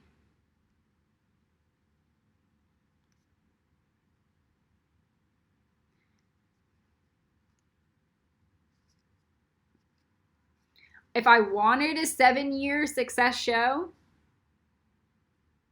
I would still have it in my 10-year plan. If I wanted a 13-year show, then I would definitely have it in my 10-year plan.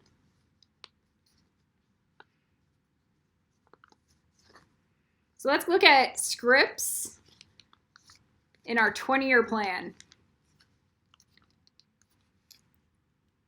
So we have the Coffee Black Show still, because I think it might be a show that's good for 13 years. And then we have Lucifer Hates Star. Maybe. Maybe. That's the Broadway. That would be a spectacle. It's way more realistic as a Broadway to look at it like it's in my 20-year plan.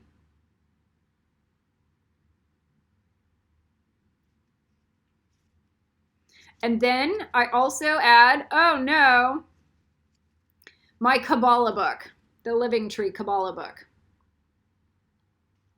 Okay, so that's my, these are my scripts. I want to hand it over to Aaron Sorkin. So that's a cheap magical image. Now I have to do it on my 1, 10, and 20. My 1, 5, 10, and 20.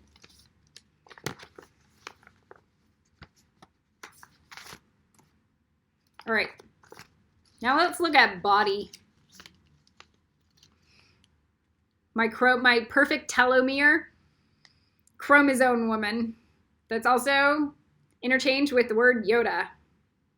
This is my yoga. 1 time a week, I'm in body rehab for the next 5 years. A lot of people go, I'm in body rehab for 5 months, and then they tap out 10 years later.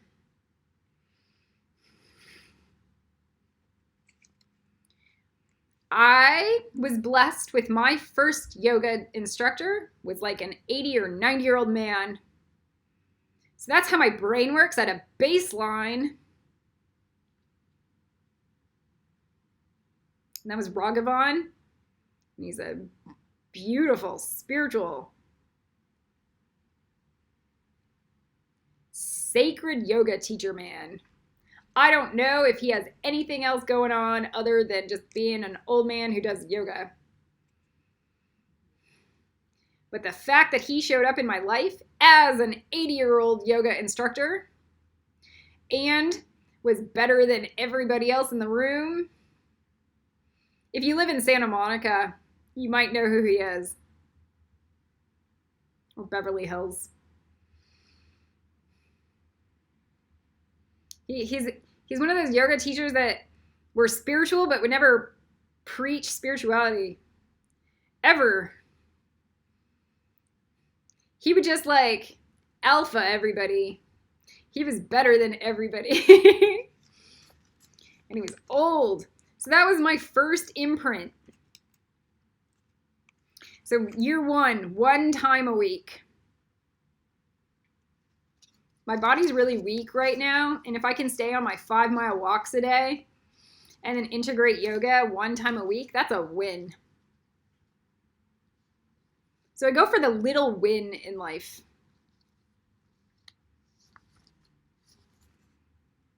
Do you see how I'm fine doing a bundle of script writing like it's nothing because that's where I'm already at? It's like saying I'm going to go on an 8-mile walk instead of a 5-mile walk. I'm already there. My brain's already doing that. But my brain is not doing the yoga. I can handle this as a goal and I can handle this as a goal. The idea that I would hand over the Tao to Aaron Sorkin in a year's time is doable.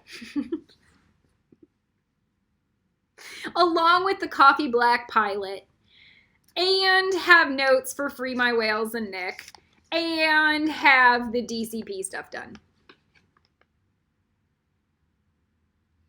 And it's still just my rough draft. Okay, now we're on yoga or Yoda at year 5, 2 times a week, maybe 3 to 4 times a week. 5 years out.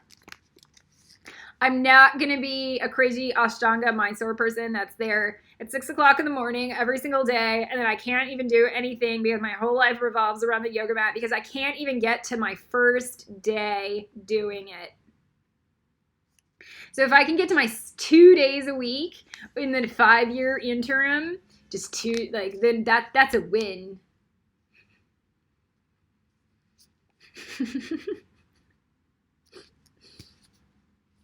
That's my win. And then we go yoga certification work. How do I get my Ashtanga yoga certification work? How do I get my pregnancy yoga certification work? Just that.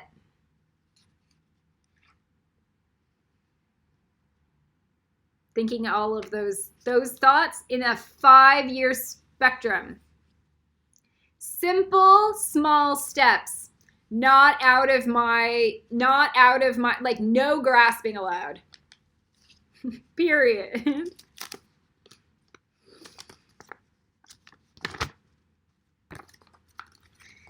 Now we go to our 10-year plan with yoga. 10 years out. 3 to 4 times a week. You see how it didn't go insane? 10 years out. If I'm doing yoga 3 times a week, 10 years, in 10 years, I'm happy. 20 years out, 4 times a week.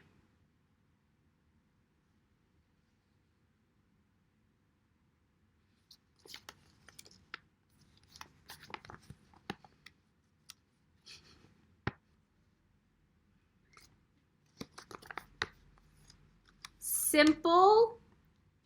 I'm less likely to rebel when I know that that is something that's tangible. Now, we have these other crazy things like the music and the ma. Whoa, yeah. So I know I'm in the ascended master world, so I know I can handle this in my life. The idea that I would write the Tao, like I could write the Tao probably in a month. Let's be honest. I know I can write the DCB Hode in a month. Like any of these things I can probably write in a month at like 3 hours a day.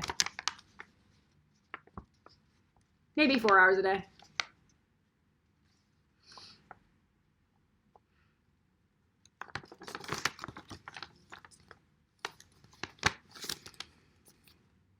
So we're going to download Ma. So this is my martial arts. I am not a martial artist, and I want to be.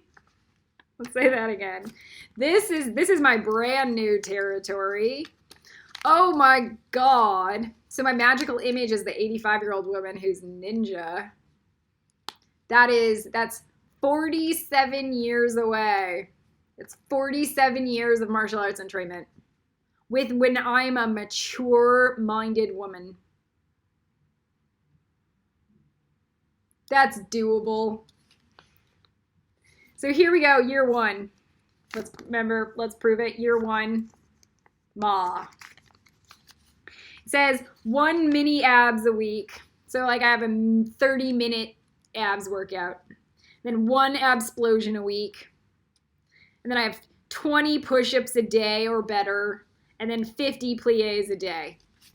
That's it for year one. That. If I can do that, then that's ninja.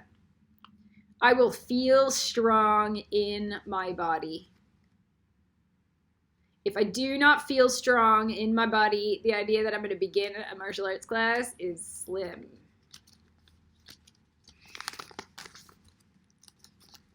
Do you see how it's the work that would be required to go to a martial arts class?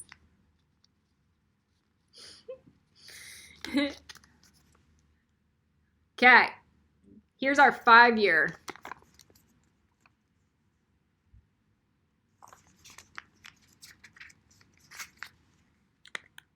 Walk and run. So now I'm running.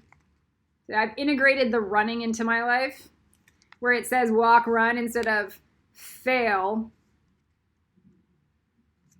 Beginner classes and self-defense classes.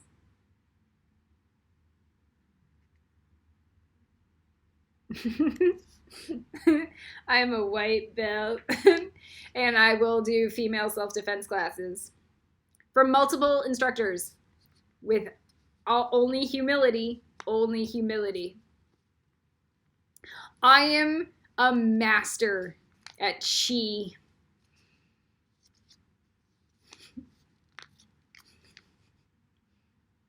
This is my 5-year. If I'm a master at Chi, I should be able to do this. At that level, I should be doing 2 absplosions a week. Maybe I do, instead of a mini abs, I have Sundays and Wednesdays where I do absplosion. Then I know that my abs, my core is just solid and I look like I'm ripped. And then we have 50 to 100 push-ups a day. And we're at 250 to 500 plies a day. Let me say this again. I can upgrade my body from this, the one first year, to this very easily. I am an athlete. Your upgrade might not be that in life. Mine is like, how do I repair my body from emergency nuclear fallout? And that's where we're at right now. To like, how do I go back to Harvard level athletics? Period. Okay, so we're at our first year, 5-year, 10-year, 10-year Ma. It says medium classes under the 10-year. So now I'm in like classes where I'm actually just learning.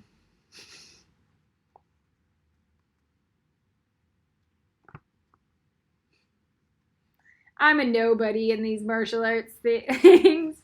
I'm just learning. 10 years out. And now we're going to look at 20 years martial arts. Here, let's prove it. This is our 20-year space. Do you see we're at 20 years? It says older age, medium classes.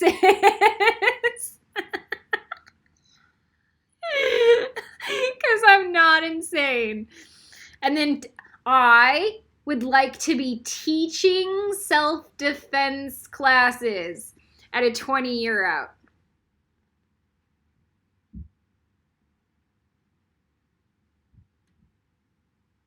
If I can teach self-defense classes, basic level self-defense classes at 20 years out, then I can teach martial arts at 47 years out. If I stay within these no bar,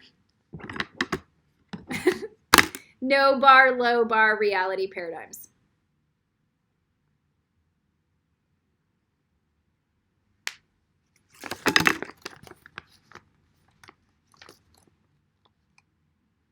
So we covered that. Now we have to go to music and genetics. Jesus. Okay, so just like martial arts, I have a music background of listening. I have like 1,000 hours of piano. All right. I am hyper talented. I'm a quick learner, and I have 1,000 hours of piano. That's nothing. That's nothing. I know. But at least I'm adept to begin to learn this world. I dream in beautiful, high-quality music. I listen to movie scores nonstop every day. I have 15,000 hours of that.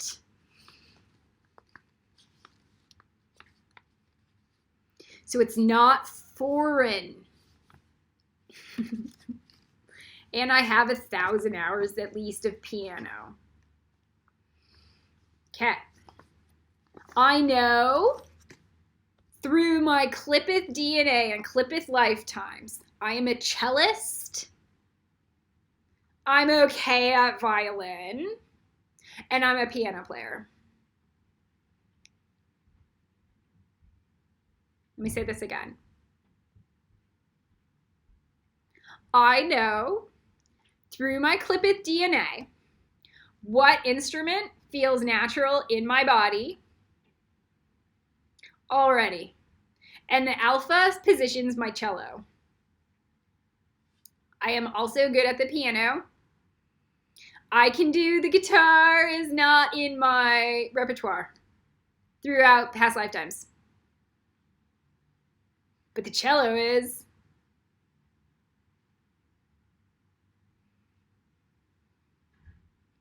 And I'm okay at the violin. Not joking. Where my body, so we've cleaned out our Clipith, where our body has the strongest chi points at a natural inset algorithm, where I could even feel the instrument on like a phantom limb. Isla is the reverse. Isla, when you look at Isla, she does this and then this, and it is 100% alpha. Because she was Mozart. In the astral planes. And then she walks around the planet like this. And she's a genius. So I'm not going to throw a piano in front of Isla.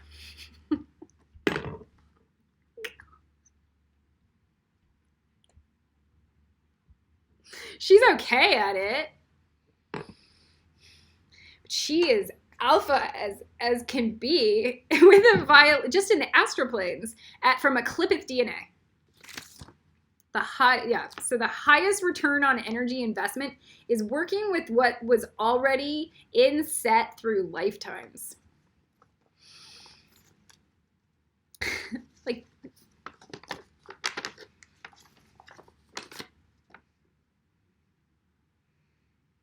okay. So I'm already naturally inclined toward higher level classical music and philosophy. So I'm not Marshall Mathers at all. I'm Lilith. It's different. That's why he goes, ugh, Lilith. And I go, ugh, rap. It's the same. So, 1-year plan, music. One class, so it's music and genetics. I have no expectations. I haven't even been on a piano for like 10 years, okay? 1 class a day of music theory, writing, just listening to Hans Zimmer's music, deconstruct it. Like, can I rewrite? Could I even like look at Hans Zimmer's music and then like decode it for like where it would be on the piano? Like 1 class a day, just thinking. So easy. I can listen like a 10-minute class, an hour-long class while I do something else. Oh, Hans Zimmer's masterclass. That's why that went there.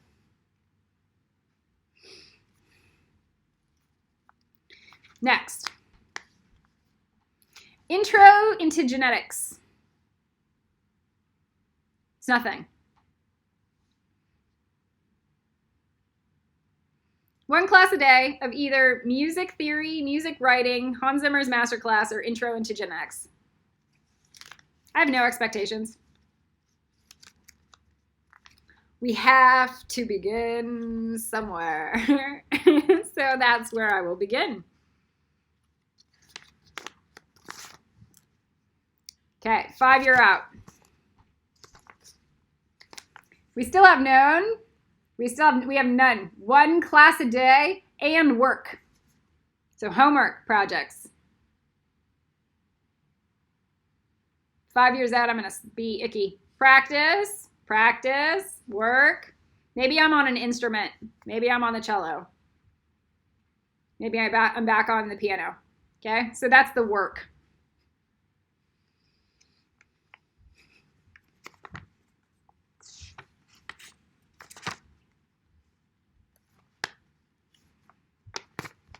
"10 years out.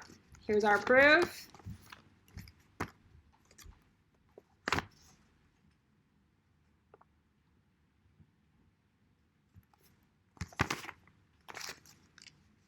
Music study lessons consultant.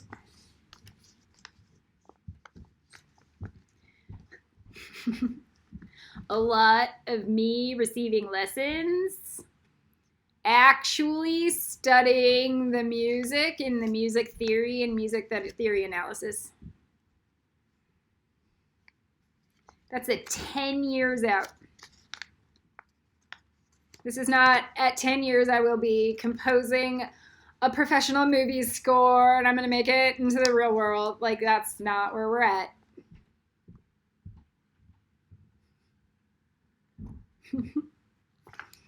The next world is this.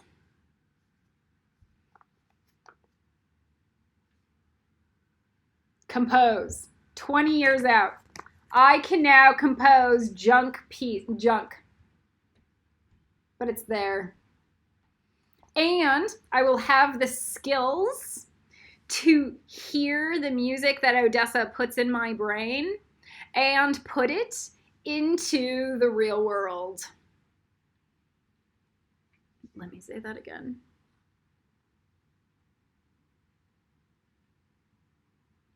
When Odessa wants to use me as a vessel,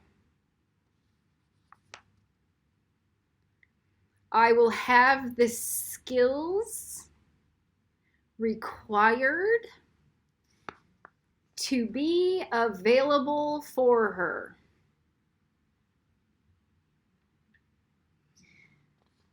My 30 years out would be my 10-piece for Asada. Not my 20 years out.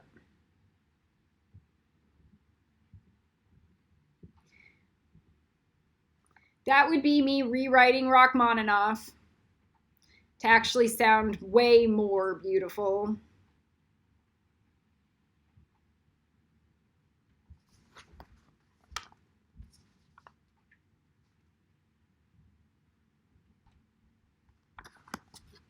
Okay. Now let's go to our icky, icky, icky.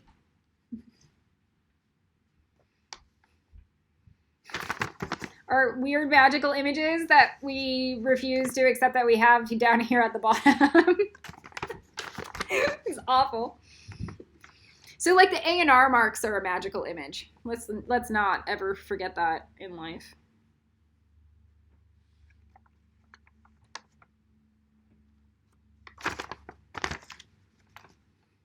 Being sexy with the 2 oar stripes is about as beautiful as you can get. The idea that you're going to do the full Maleficent hand is gorgeous, but that is just something like you're like, I am seriously an oar. The idea that you're at blue marks at your thigh is like, yeah, I'm a human. The idea that you're at pink marks at your other thigh is like, I can save people.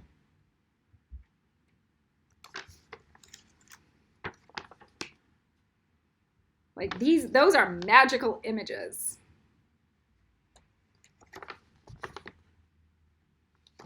So here we have books and here we have classes.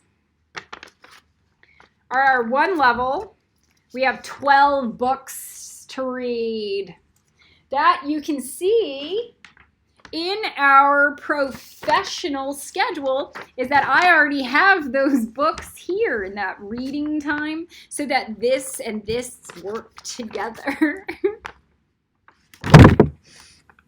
So here are my books to read. We're going to talk about them in another.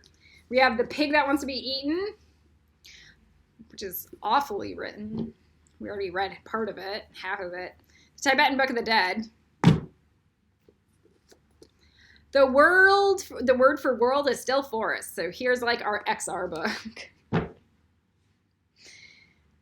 I don't know where this came from.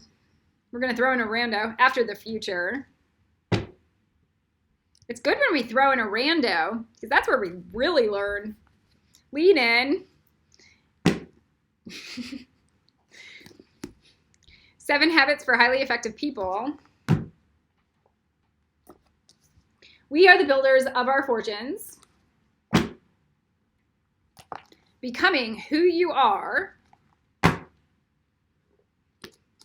The Asperger's book, Marriage and Lasting Relationships with Asperger's or low on the spectrum autism.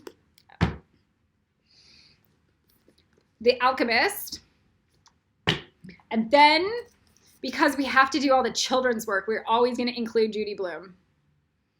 Let me say that again. Because we have to do all the children's work, because we have to build an entire new education system that includes ascended master level education, we have to include Judy Blume at all levels because she has the highest threshold of intelligence around how to handle the dark with a mature, elevated mind. Where she doesn't gloss over what is icky, abject, or scary, and she just handles it. Okay, so those are our books for the year, but we have to remember that I don't have 2 of my books purchased, which is Someday a Bird Will Poop on You and Who Moved My Cheese. So those are coping mechanism books.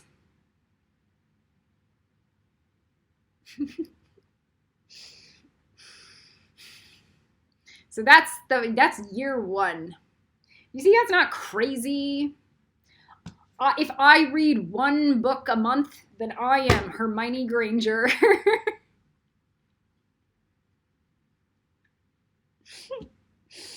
If I try to do 2 books a month, then I'm insane. Okay, so now we're gonna go back because we have to talk about our masterful Kabbalah books. So we have to go, we're gonna do a study on mastering the Great Table in Ravenclaw. So this is not like a book a month read. This is a Ravenclaw book. Like if I can't decode what this was, then there's an issue. We still have the Enochian Magic book, which is classic Ravenclaw. Everybody already knows that. And then we have our classic Art of War. That's also Dust. Dust is Dust is the art of war also. Because it's the Archangel Kamael with Archangel Kamael.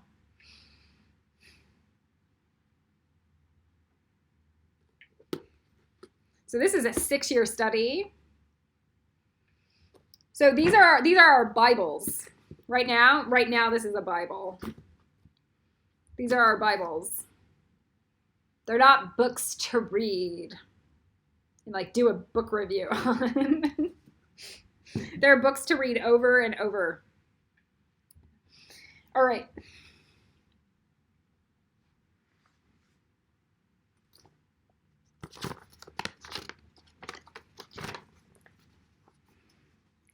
Those books match the, oh wait, we have the Tao also. We can throw the Tao in there because that's just another one that we're reading. Those books match the scripts I'm writing.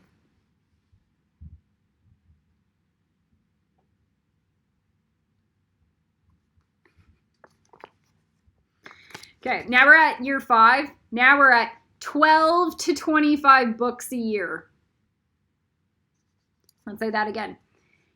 5 years out, maybe my reading is not like I have to think about it. So maybe I'm actually able to read 2 books a month, and without it being something on my brain. So here we are gonna have we'll have like maybe a couple. We'll have that Hashmalim and Seraphim reading list, definitely. We're going to have more of the Paulo Coelho books.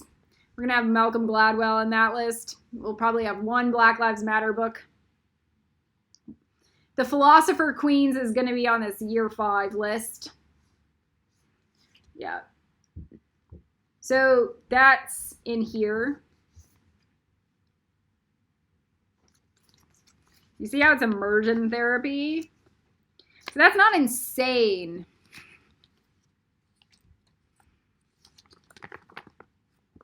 Then we have the 10-year out. Can I get to 25 to 50 books? Can I get to 1 book a week? If not, 2 books a month. Can I get there in a 10-year goal set plan? 20-year goal set plan, I didn't increase it, still 25 to 50 books a year.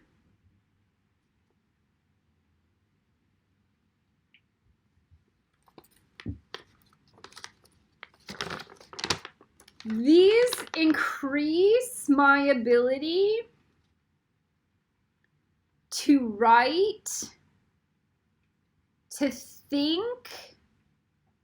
It doesn't matter if I'm the highest priest. Like, these books were chosen by Mahava Avatar Babaji. They were chosen by Babaji. It doesn't matter how much you meditate. These books were mandatory from Babaji. So you're going to increase your threshold of thinking to hyper-intelligent thought capacity. We're also going to include maybe a genetics book.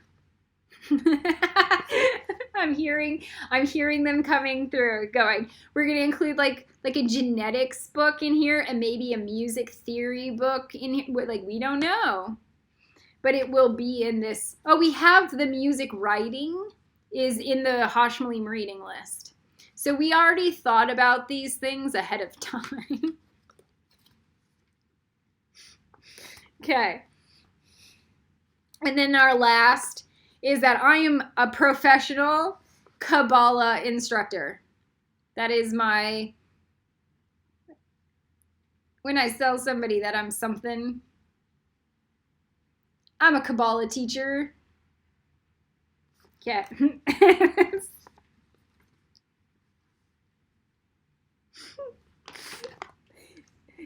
Okay. Classes. I will produce at like 1 Ravenclaw class a day At least 5 days a week. That includes the towers that we have to build out. That includes the Dragonade Temple. Yeah, so the mental bodies. So just one of these a day. That's my goal, 5 days a week. Next, 5 years out. I have this psycho delusion that at 3 years out, I'm done building out the Ravenclaw classes. And that I'm building out Dot classes or Bina classes. That's a delusion because we have to reproduce Kabbalah. So this is my iffy area. That's weird. But still. So when we reproduce Kabbalah, when we do the Spielberg reproduces Kabbalah 99, that's this section after we already did Ravenclaw. We start over with Malkuth and we completely redo it because we are geniuses now.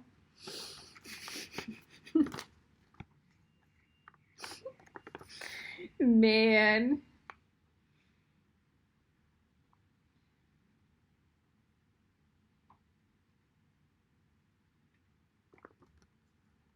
"10 years out, classes, same. It's the same exact thing. We don't even have it. There's no goal there. It's the same thing. Reproduce Kabbalah 99. Yeah. Okay. 20 years out, Bina. Oh, all the classes could just be the book reviews that we have to do, or the Ravenclaw genetics that we have to do, that we might have Secret Service, like, protecting us. Like, just that. So, Bina, I am at second order striping here. So now I'm able to actually teach Bina classes. Let me say that again. At the 20-year point, the 20-year goal, I am able to teach Bina classes, and we're on black marks work. Second stripes work.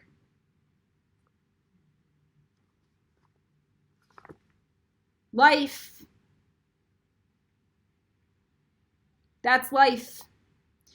Do you see how there's nothing about money here?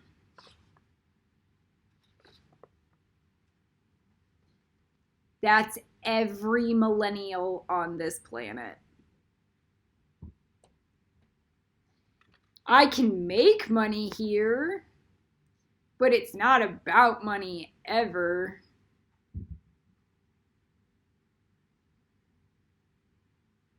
It's about setting a higher development human genetics genome, Adam Cadman species genome on this planet.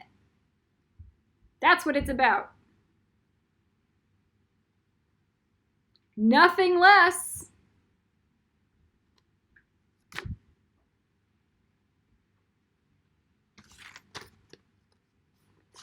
This is what I would hand to Warren Buffett to ask for a job. Not to ask for $1 billion check. My one sheet.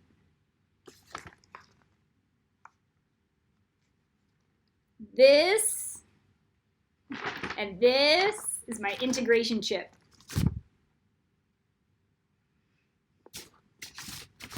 Just like this. This is my vision board.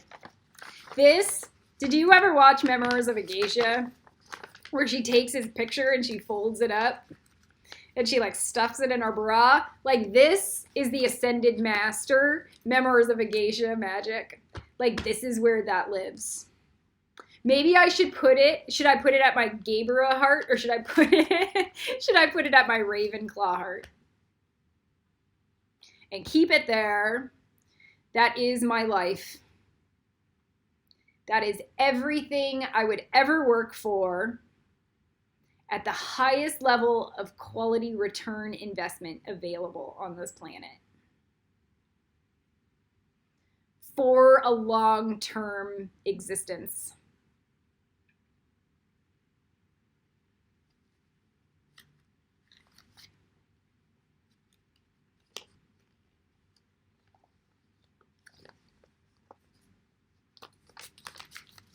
It's your integration ship. And then this is where we make it really cute. Is we pretend that this is my credit card and it says Rachel Pratt on it. And that's just my fake Archangel Kamael marriage credit card. I can write a bunch of numbers on it, or I can just go CC. And that is an actual level of magic.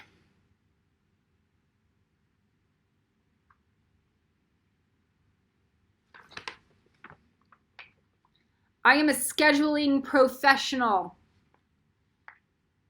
I am a systems engineer. I've worked at Huge. I've worked at BuzzFeed Video, and I've worked at Fender. Worked at BuzzFeed Video as the highest performing recruiting coordinator, scheduling engineer. Okay, I'm the scheduling engineer of the century. And I worked at Fender as a systems implementation builder. At Fender. And was given full autonomy for an international global rollout of a foreign software.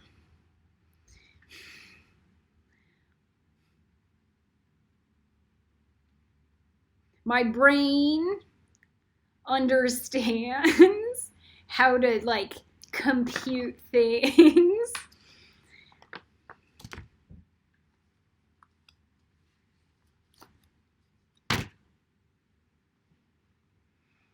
I worked at Huge as a resource manager.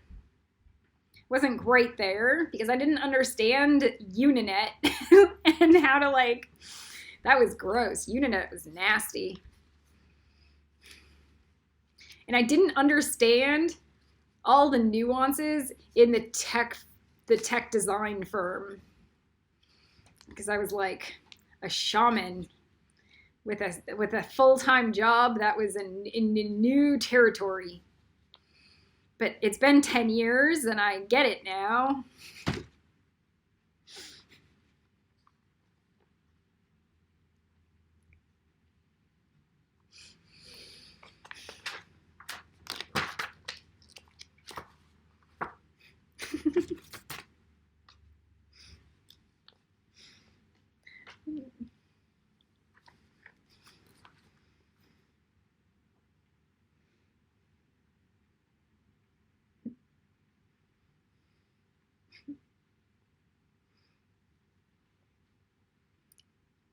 What's her name? Is it Susan Boyle? Is that her name?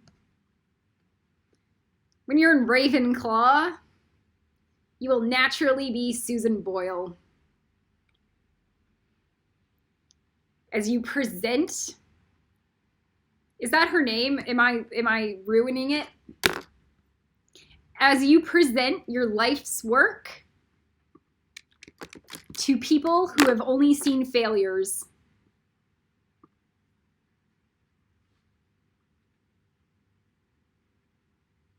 And you will look like Isla with her I will beat the good into you bet.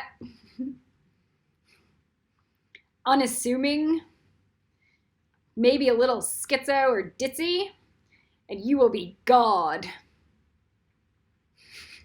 Because you're an ascended master.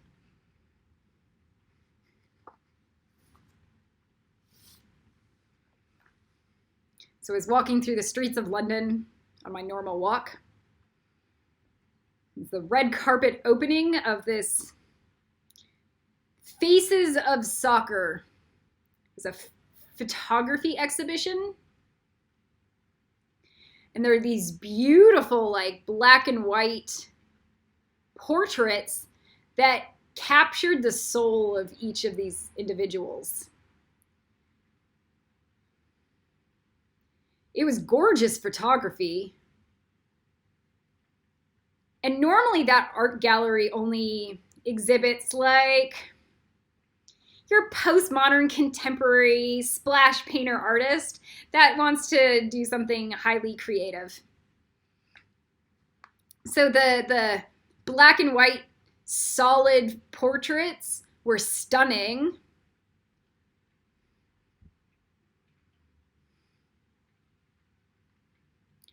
And there was this opening, the red carpet opening, and it was a bunch of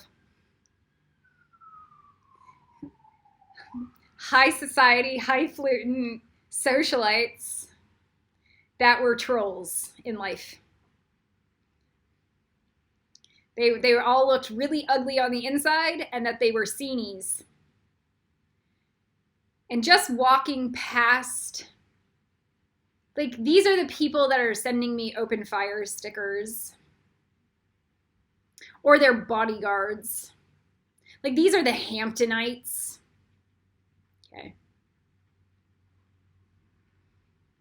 These are like the silver spoon, but not like, maybe half of them were the actual silver spoons, but they're definitely the reptiles that are like trying to get in with the silver spooners.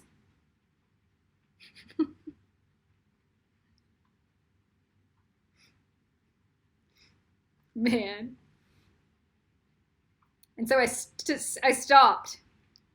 Because when I walked past this red carpet, it was just like gut-wrenching. It was gut-wrenching. I was like being stabbed almost. And like your stomach and your heart drops, and you like, these are bad people.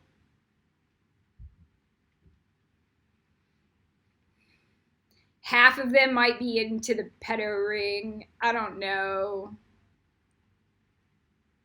They're bad people. And they all like their champagne and fancy art gallery and scenic environment.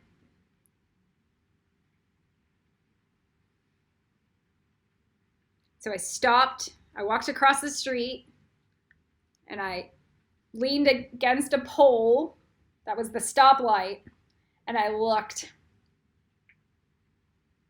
And I couldn't imagine myself ever going into that place with those people, ever. Ever.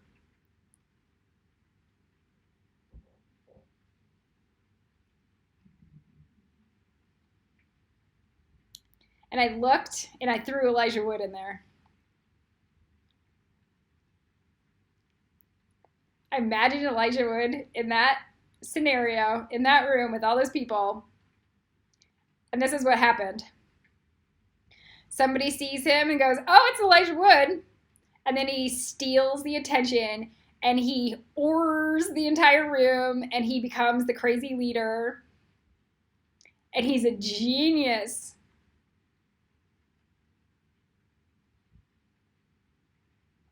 And there's Loki. There's Osiris. There's our little Slytherin dictator, who's like God to those people. He's not off-putting to them at all. There's our little Kylo Loki Osiris. And that's why he was Osiris.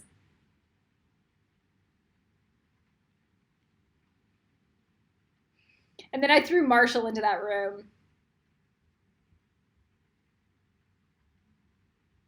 And Marshall looks around,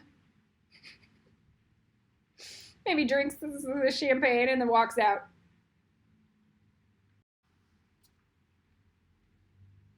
And then I throw Chris Pratt into that room, and he doesn't even want to go into that room. Because they're all just reptiles that are going to Crucio him. This is what he did. He just cringed. Marshall's fine. And I was thinking about different people in those different context scenarios really matter. And I thought about a context experiment. Like, this is what their astral selves were doing. So now we're doing like fake psyops experiments, but like with moral authority. Like, who would I even go in? Who would I put into that room to handle that scenario?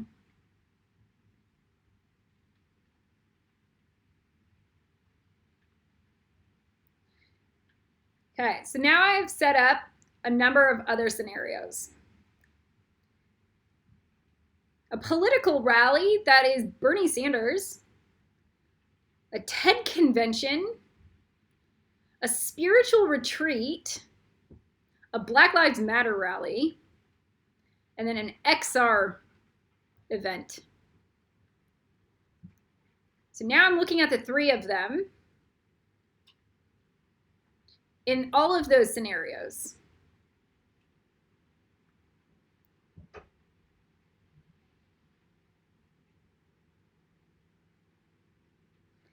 When I put Loki, or Elijah, into the political rally that's Bernie Sanders, he's like a social person.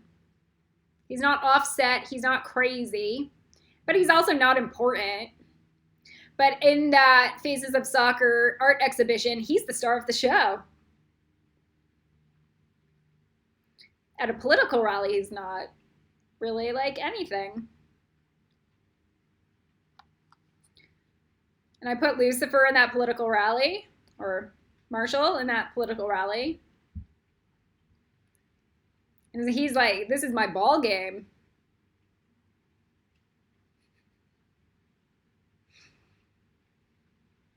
And then I put Chris Pratt in that rally, and he's politically glad-handing people.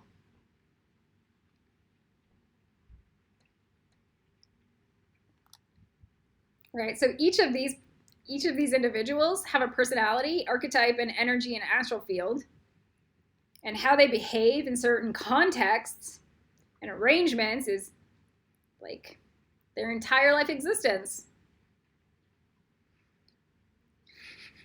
So now you can see the difference between the art gallery versus a political rally with all three of those individuals. Now you can look at yourself. Like, look at myself. What would I be like in a political rally? I'd be fine. I'd be in between Chris Pratt and Marshall Mathers. I can measure my relationship with those two people based off of how I would behave in those context scenarios.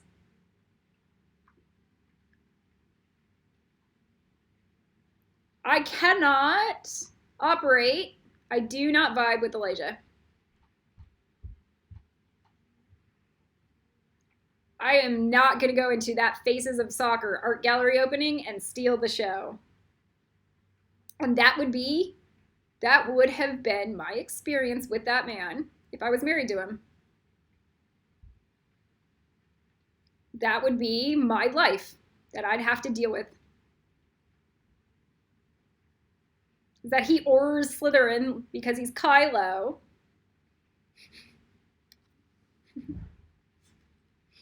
And I'm more like Marshall or Chris. I'm like in between Marshall and Chris. Eris. On a personality level. All right, next, TED convention. This taps Elijah out.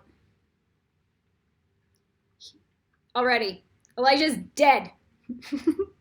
A TED convention, Elijah out. Marshall? I can handle a TED convention. Chris Pratt comes with a notebook and a pen and is ready to work. That's what his astral says.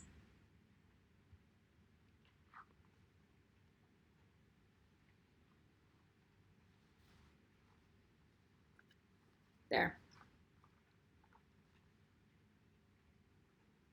Spiritual retreat. Elijah dead.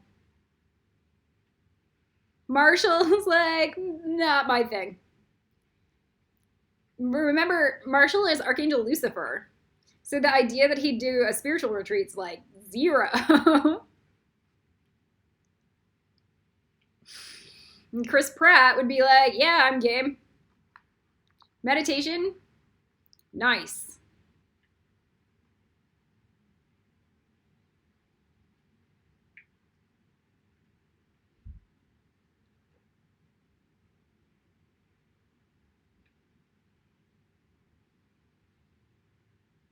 So those were the 4 that I was looking at.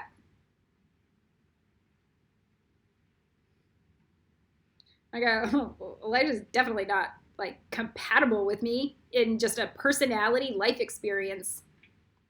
He's never going to approach life with me like that, ever. He's never going to enjoy a spiritual retreat. He's never going to go to a TED convention and then show up with like 5 notebooks later. Like I should be the person talking at the TED convention, you know?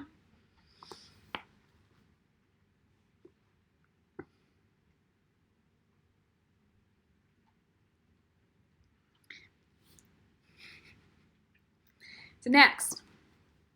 So this is Loki, Aries, and Lucifer.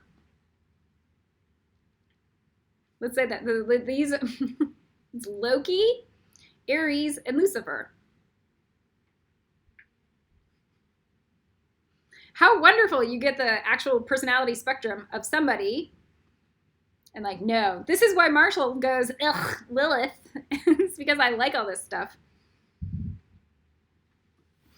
Okay, let's go to a Black Lives Matter rally. We didn't do this one yet. And we throw Elijah Wood in there. He looks really uncomfortable and shy and out of place.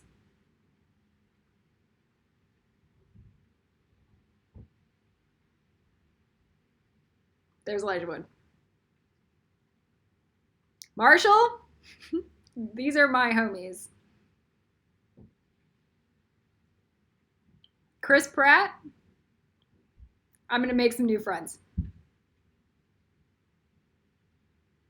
I'm available emotionally and mentally.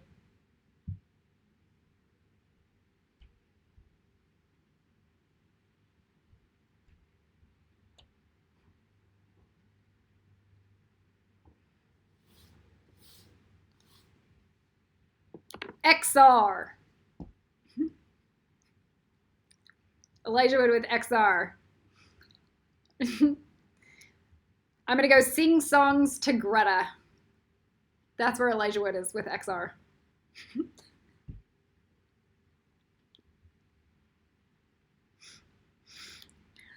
Chris Pratt, this is a joke. Yeah. Marshall,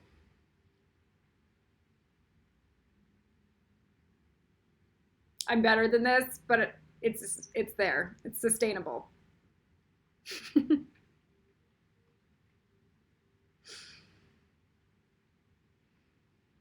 And for me, it's like horror time because I'm Maleficent.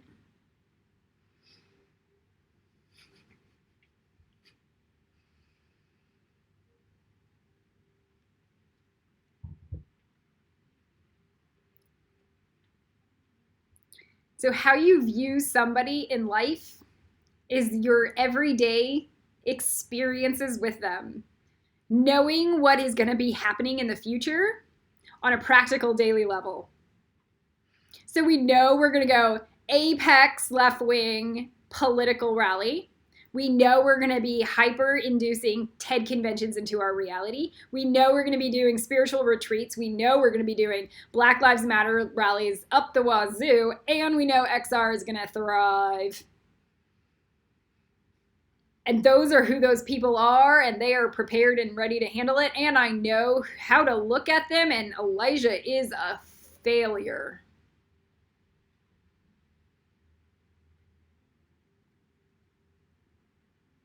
On a social level,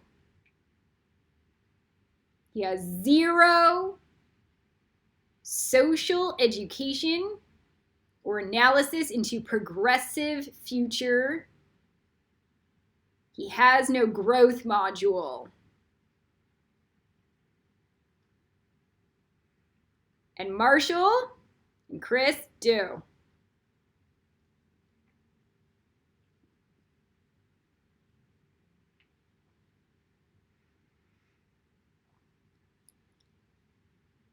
How to view the future.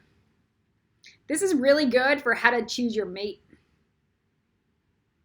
in life.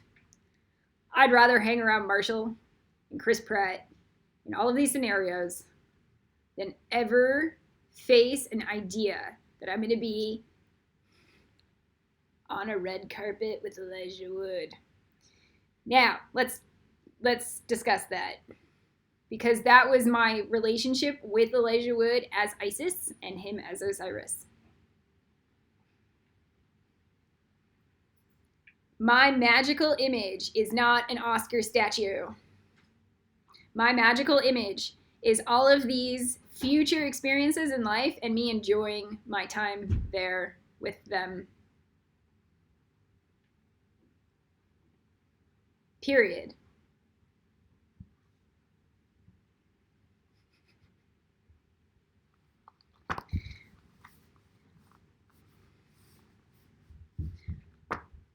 Future wisdom choices. Who I would enjoy to spend my time with in everyday scenarios that will be the highlights of societal progress. Like this is us being seen is going to a Black Lives Matter rally instead of I'm going to drink champagne and look at fancy artwork with a bunch of pedophiles.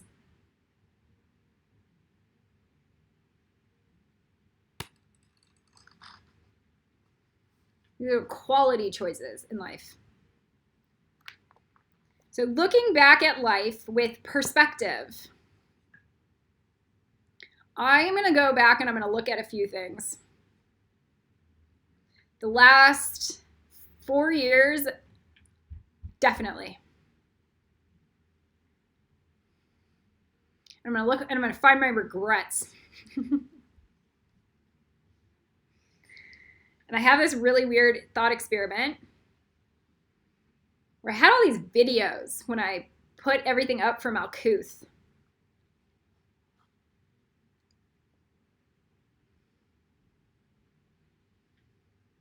And they weren't popular. They had 1 like, or 1 watch, or 3 likes, or 3 watches. And so I took them down. And now, 3 years later, the material was genius, and I want it for my script writing. And I can't think about what I even said in that video because I've produced so much content since then. And it didn't matter to anybody else, but now I'm writing a script and it mattered to me. I'm supposed to write a scene. I'm writing a scene with Kali Po taming a cobra with her brain and her chi. And I really wish that I had my cobra video. And I took it down because nobody liked it.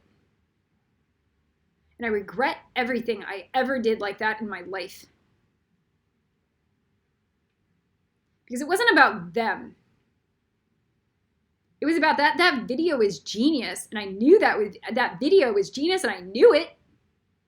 I knew it was genius. It didn't matter, but nobody watched it, so I took it down. And there were 3 videos that were like that. At least. It was the Cobra video. We are all victims here. It was the NASA video, My Life as an Experiment, and how to blackmail NASA. And it was the Hermes Life video. Now, I forget that one. But it was about the fact that if I said anything, they would kill me. And that I had to, like, Hermes dropping a line is like dropping a bomb. And I should always have the Hermes shoes on with the wings. And so I lost all of these amazing punchlines. I lost them because I deleted the video. because it wasn't popular. It wasn't popular, and so I was afraid. And now 3 years later, I regret it. Stupid. I'm stupid.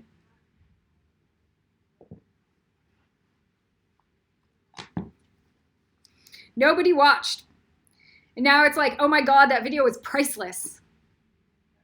I can never replace those moments. Ever.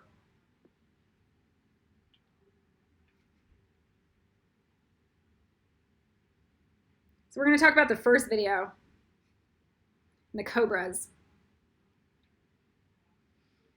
Everything is not all love and light. Okay, so the spiritual world created this paradigm where everything was love and light. And if you talked about anything dark ever, you were like a Luciferian. They didn't get that a Luciferian was genius. Everything is not all love and light. And there are like how many million people in the human trafficking system?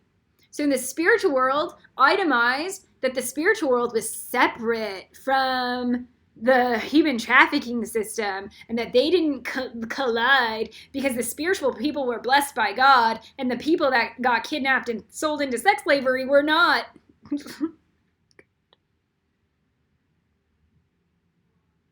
And the spiritual people on this planet made agreements to murder all of those people and have them raped and tortured.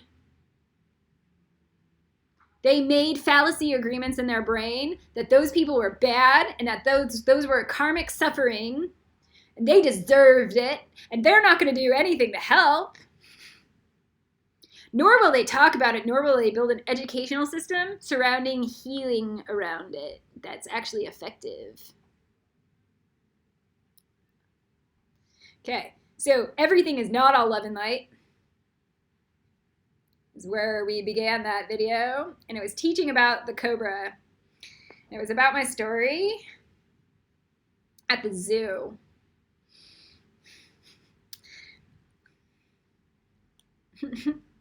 Like, there was this cobra that looked like Toothless. Let me say this again. Not all cobras look alike. Some cobras have a cobra head that actually has the salamander shape, and it looked like Toothless's head, and it was banging its head against the glass.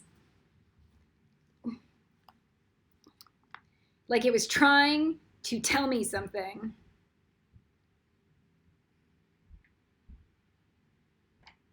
And I knew at that point that we were in a spiritual prison, and that we were all in a cage. And that was Toothless or Lucifer telling me I am stuck, I am trapped. And it's an invisible prison, but it's still there. Very rarely do you see cobras hitting the glass, trying to kill themselves.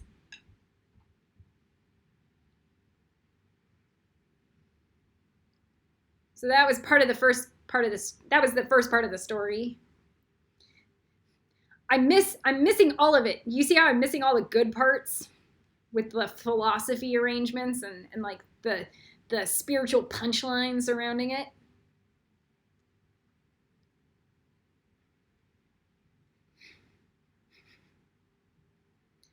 The next was a story about a human that decided to take a cobra and cross borders through airport security by putting it in a Pringles can. Now this was reflective of like how bad humans were behaving towards just animals. They were taking a cobra and importing it into a foreign country through airport security in a Pringles can. Now we're measuring the level of actual idiocy at a baseline rate of human behavior toward animals.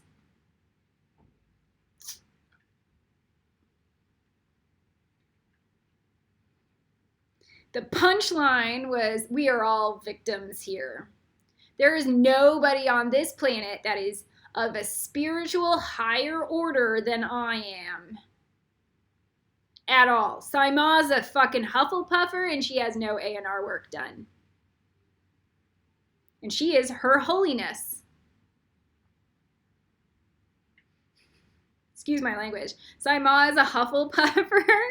We're going to go swear words be gone. We're going to do it again. Saima is just a Hufflepuffer. She has no A&R work done. She is not at a Gabriel level consciousness. There is no guru above me. There's, like, if I am a victim that was just starved to death, then you guys are definitely victims. Nobody is in a Kali Ma position as a mother figure toward me other than Odessa.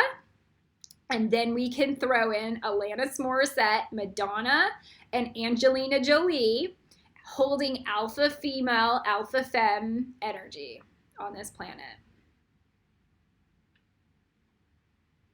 There is, and that's where we begin building Ravenclaw.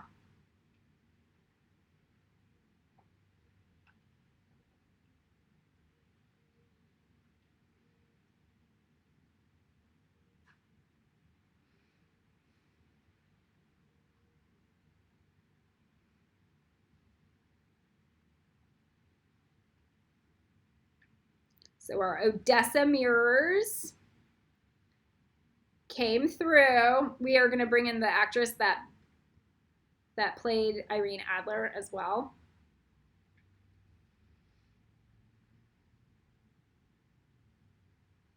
Odessa mirrors, or Angelina Jolie. She's not perfect. That's fine.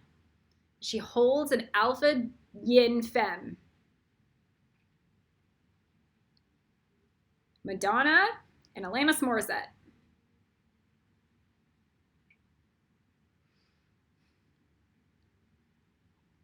We are all victims here.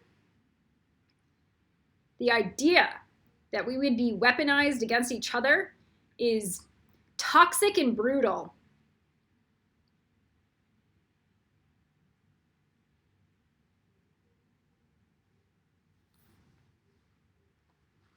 I was sold that I was a victim and in victim consciousness all day long by everybody that could do no good for me ever. Like somehow they were in a better, higher alpha position or seat. I was forced to pay them $100,000, possibly, for them to communicate that to me. There is only redundancy failure in those fallacies. I do not look at Angelina Jolie and go, you are my alpha, except in she is probably the most beautiful woman on the planet. And she carries a femme, professional,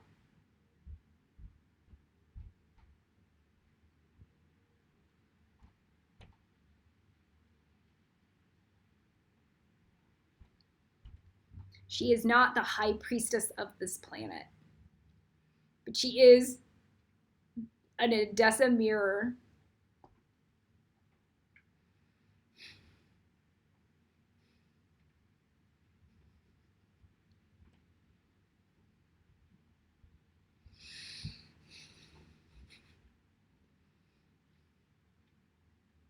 That is designed to build Ravenclaw.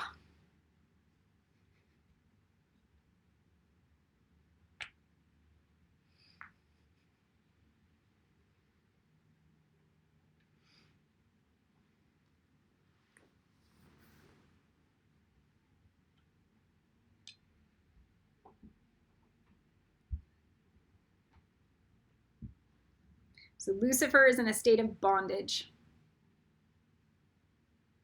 Lucifer's a slave. So if Lucifer is a slave, everyone's a slave.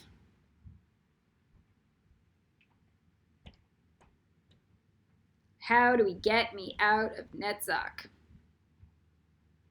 So that's what the cobras in a cage represented. And my video right now sucks, and I regret it.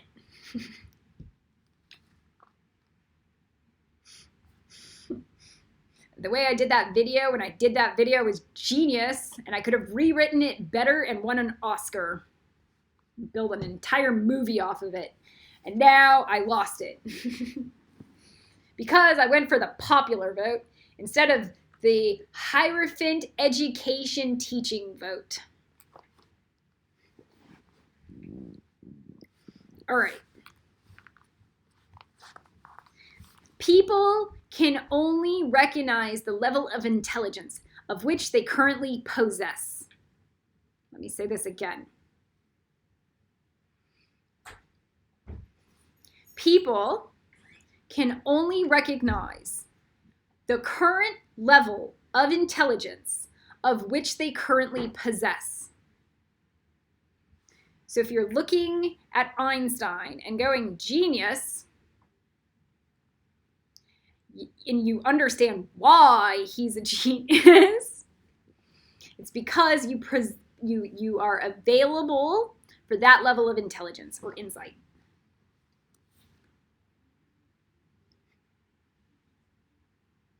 So here's our NASA video. My life is an experiment. How do I stop approaching life like it's supposed to be serious, like I'm supposed to conform and then excel, instead of I am going to pretend I'm Jake Sully and document my experiment. I do not know the answers to anything, and I will receive God's lessons in the process. So that's how I approached Kabbalah in general for the last decade, is that everything was new and it's an experiment, and I'm going to learn how everything worked, and I'm going to have faith in how everything will work. And when I taught Kabbalah, it was, I'm one of the students in a live experiment scenario. So Kabbalah 99 was the recorded version. We had something in that video was how to blackmail NASA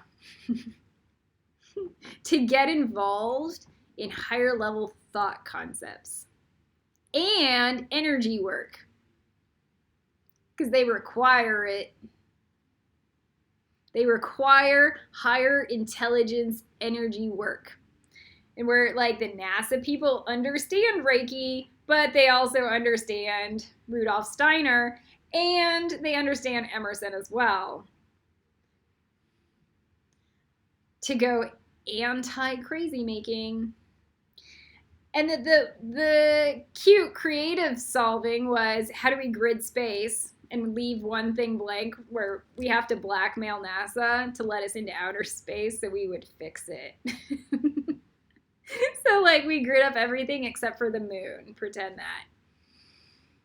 And now we actually have to go to the moon and fix it. And then we figure out that we're not separate from NASA. So it was a cute, it was very creative video. Now, if you're an ophoneme, you understand there are like issues about doing grids, planetary grids, and where we have London is in 7th house Netzach and India is in like flatland. Say that again. London is in 7th house Netzach and India is currently in flatland. So we understand if we're an ophoneme and we don't grid the area. So the United States is walking into seventh house Netzach as well, but I am the alpha grid setter or Ophanim on this planet. So Lenin is the strongest apex point.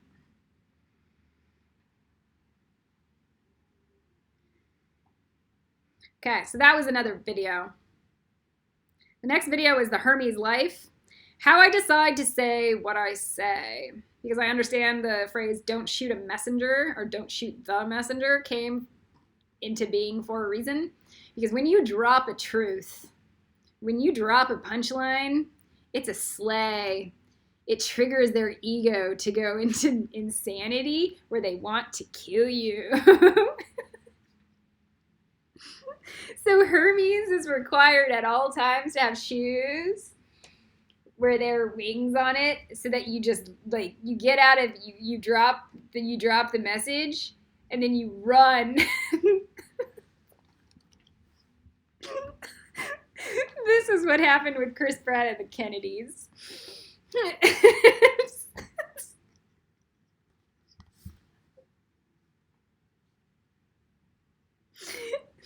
Man. Ravenclaw, we will chop your hands off, Ravenclaw.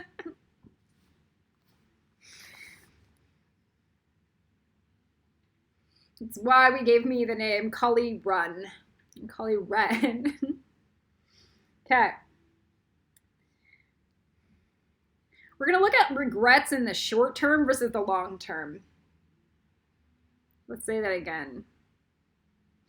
When I look at something with an immediate response time analysis, like, oh, nobody watched that video, my brain goes psycho, and I go, delete. When I look at it in a long-term run, 3 years later, it's, oh my God, I'm missing like an Oscar. There goes one of my Oscars.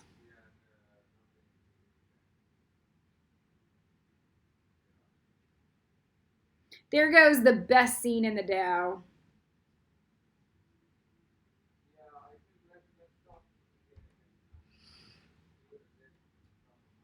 Because of the way I was contextually viewing. And still public approval, please. Public approval, please. Yep. Okay, so we do the same thing with yoga. Short term. Here's my 1, 5, 10, 20. So where am I going to invest my energy daily? When I look at it short term, it's like yoga has a price, but when I look at it with the 1, 5, 10, 20 version of it, my yoga doesn't have a price.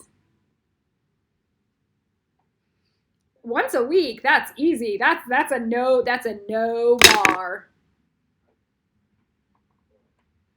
That's no bar. And then that scheduled day of which I put it on, I might actually be able to do it. When I look at it in the short term, it goes, I feel icky. I don't want to do it. And then I have to like, I'm lazy. How do I get out of inertia? So I have to rewire my entire brain and my body's physiology to accept a new program.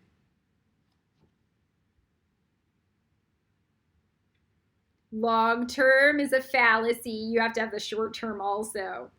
So when I look at videos, now I have to look at my videos now. Like this mental body, Kelly didn't watch it yet. So nobody watched it yet. Even though it's the most important mental body install. And then 10 years down the line, I need it. So instead of looking at my YouTube analytics and going, nobody watched it, and then going psycho, I'm going to look at it from a long-term perspective because I have the wisdom to do that now. Now I look at the long term. of what I would have said to people, what I would have done, just everything. I regret everything. I should have been a super bitch to my mother, and I mean it. I should have punched my mother in the face and been just and I should have also cared more about my schoolwork. Both. Maybe if I had punched my mother in the face, I would have set the better boundaries, and I would have had the self-esteem to just keep doing well in school instead of flunk out. I didn't flunk out of school, ever. But I did get a D in my math class, and I shouldn't have.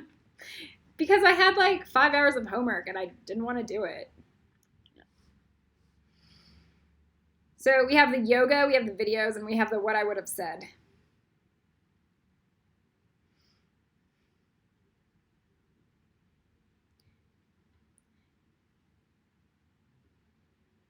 If your parent's abusive, sometimes a bully needs you to physically meet them, period. Instead of just going, I'm going to cower and roll over.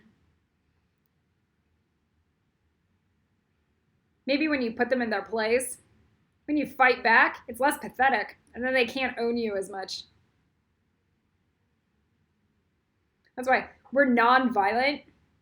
Inherently, we're nonviolent, but we're always intelligent.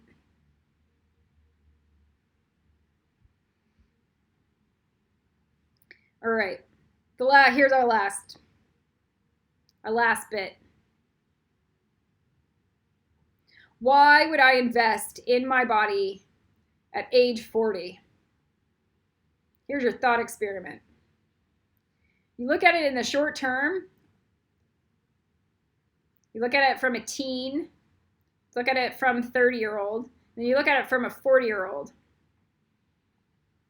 Why would I invest in my body at age 40? And at a 20-year-old's position or a 30-year-old's position, you're like, maybe I won't. That's stupid. So then you set up your goals to be really, you don't set up goals. So maybe I should set up my goals. I'm investing in my body at age 85. And then I've cut all my medical costs out. I have now heightened my quality of life from a base perspective.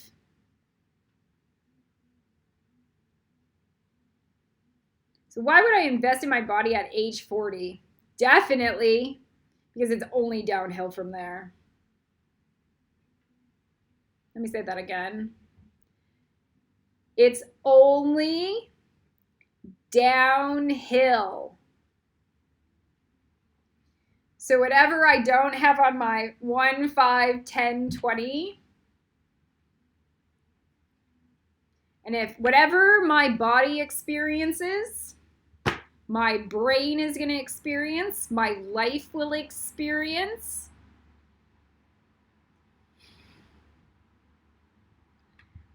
My philosophy will experience, my spiritual meditation practice will be surrounding how my body is in a healthy space or in a I'm healing of cancer space. Why would I invest in my body at age 40? Why wouldn't I invest in my body at age 40?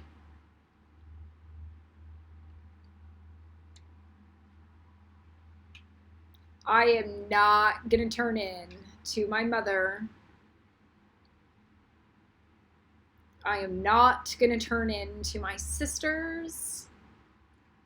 I will not turn into my aunts. I will break the pattern. And I will look at the 80-year-old gymnast lady that works on the balancing beam and go, that's for me and nothing less. And that is mandatory. Mandatory. Color run out. Oh, no, no, no. We have to the meditation for the integration chip. That's gross. Because that was the final punchline. Cat. We're going to do a quick meditation. We're going to put our Petri dish goo glue at it all throughout our spine. We're going to do our metal grafting through our bones and through our nails. We're going to go into our tailbone and we're going to go into our Clippeth id box. What? There's a Clippeth id box, and we're going to put in our metal grafting into our Clippeth id box.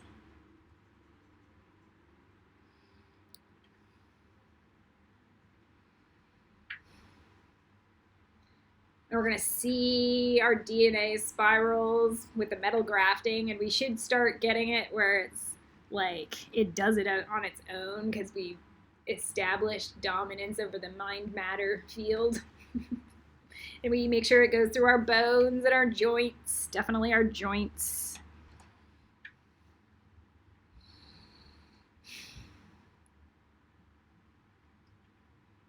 And we make sure it goes through every single vertebrae, through our brain stem.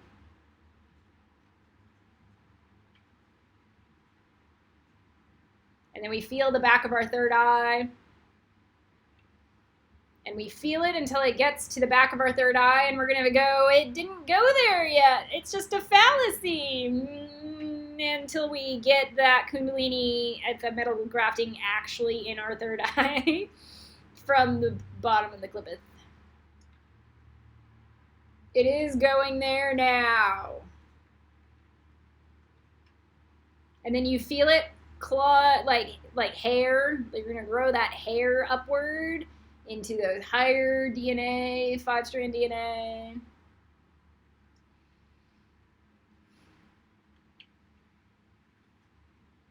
We're going to put a nice egg anchor.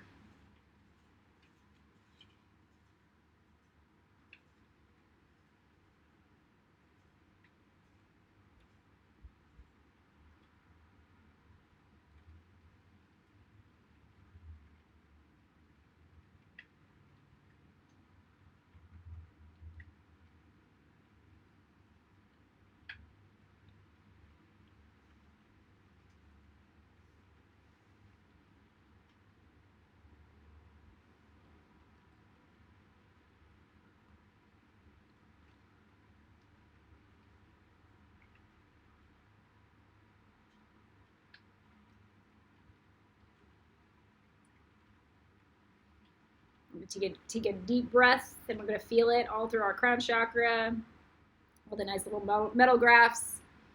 I'm going to feel it in our hands, and we're going to feel it over at this area with this wing, and then over at this area with this wing.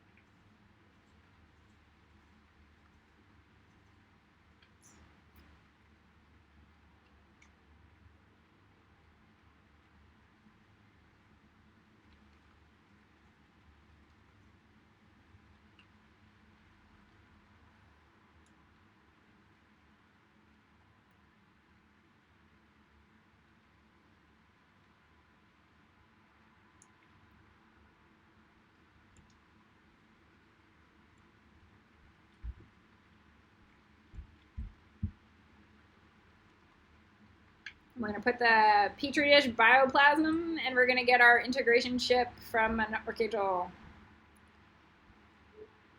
Kamael.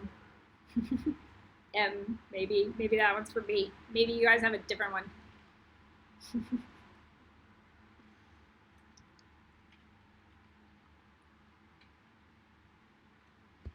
Where's my, oh, it's up. I put it here. I put it on the left side. It should go on my Ravenclaw heart.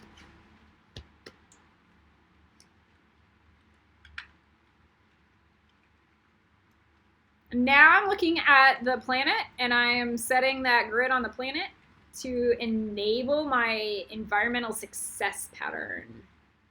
And then I'm going to go 50 layers out.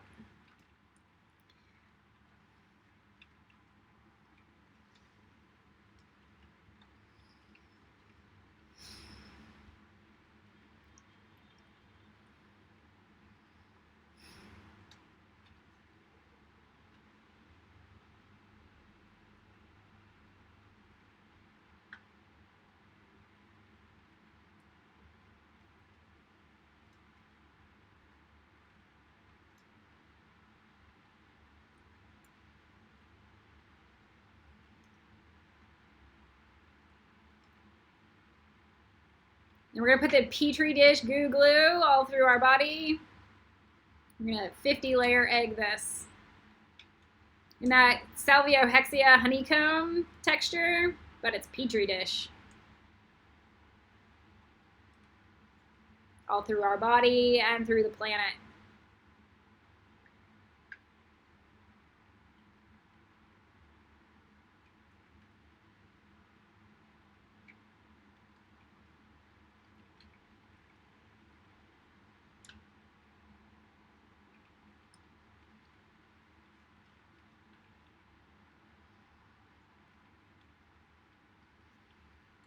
We're going to move.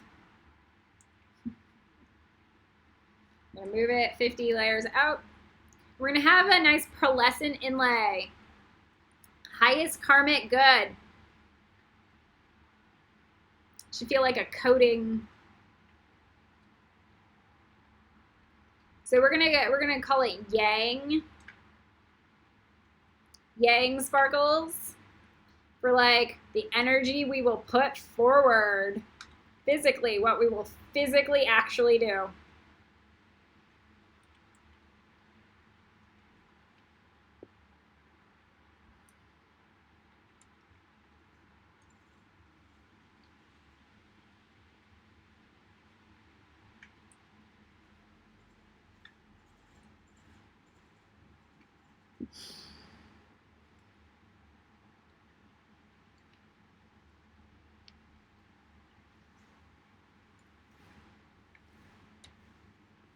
You might feel it making your knees weaker.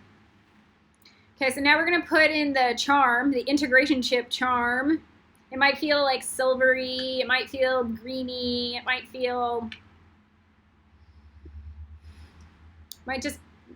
red. It just, mine's a green with silver.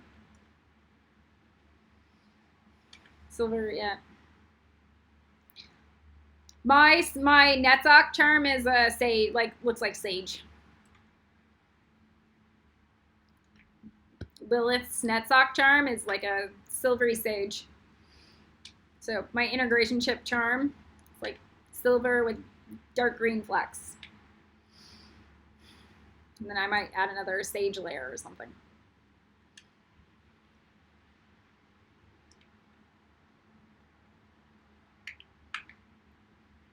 And I feel it go all the way through the klipith. And I feel it in my root chakra. I feel it beneath my teeth, my feet, my teeth. So when I step, I can feel the chi beneath my feet has accepted it and it accepted it and accommodated it.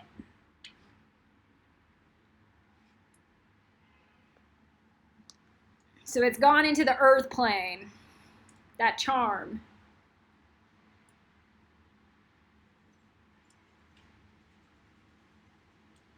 And I have like the 50 mental bodies around. So now we're gonna do the Gryffindor lava to purify everything at 50 layers on the body, up, down, out, and back. That's the Gryffindor lasagna.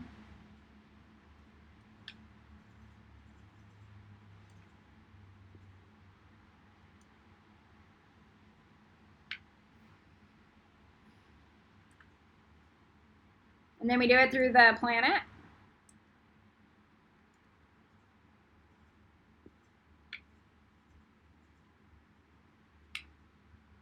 and around the planet. So that's just the Gryffindor lasagna. So that burns out any of the icky stuff.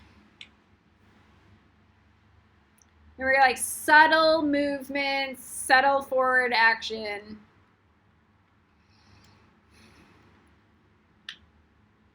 And then we're going to do the Ravenclaw. We're going to do the 50 pearl layers with the Ravenclaw sparkly blue inlays around the body, around the brain, beneath the feet, out, back.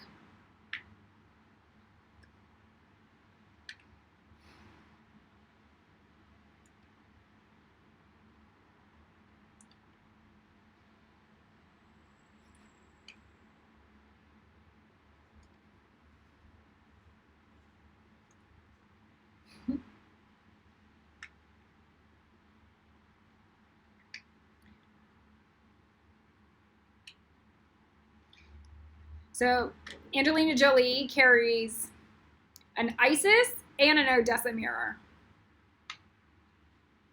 So she'll play both parts. We say that's Hermes 1,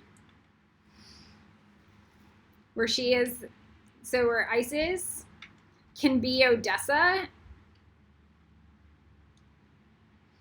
So that's a Hermes 1 mirror. Hermes 2 mirror is where Isis can be Archangel Haniel. So it's the lower, that's the lower end.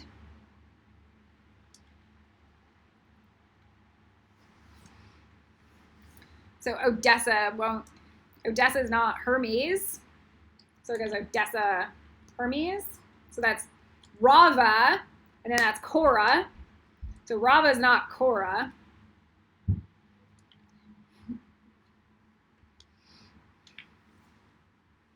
So Angelina Jolie carries where she is like Cora and Rava playing Cora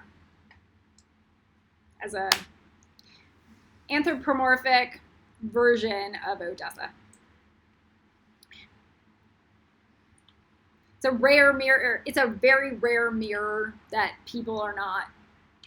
most people are not even allowed to play that in life.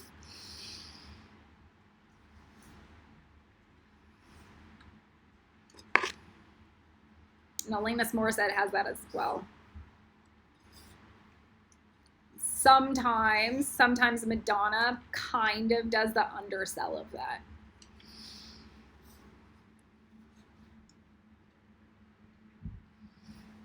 Okay.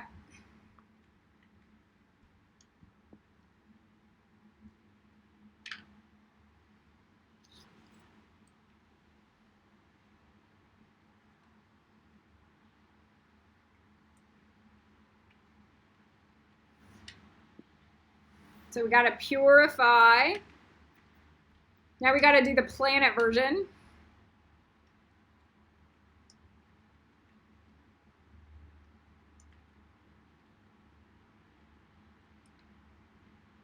All the pearlescent layers, and then the blue, dark blue inlays. So dark blue pearlescent inlays. So now we're operating at least at our Ravenclaw level, which is okay. Now, if you want to do the around the planet,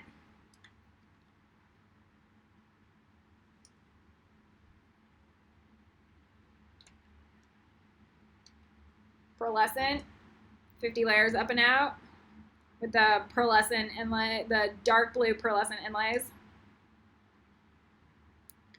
That's a Ravenclaw lasagna.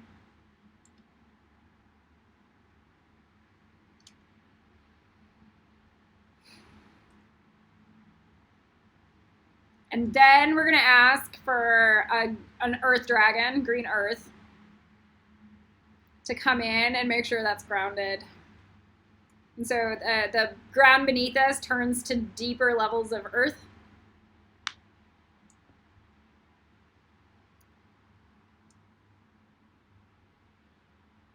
We know that We're going to pour that Grow Organically with Time Charm on it, on the earth plane.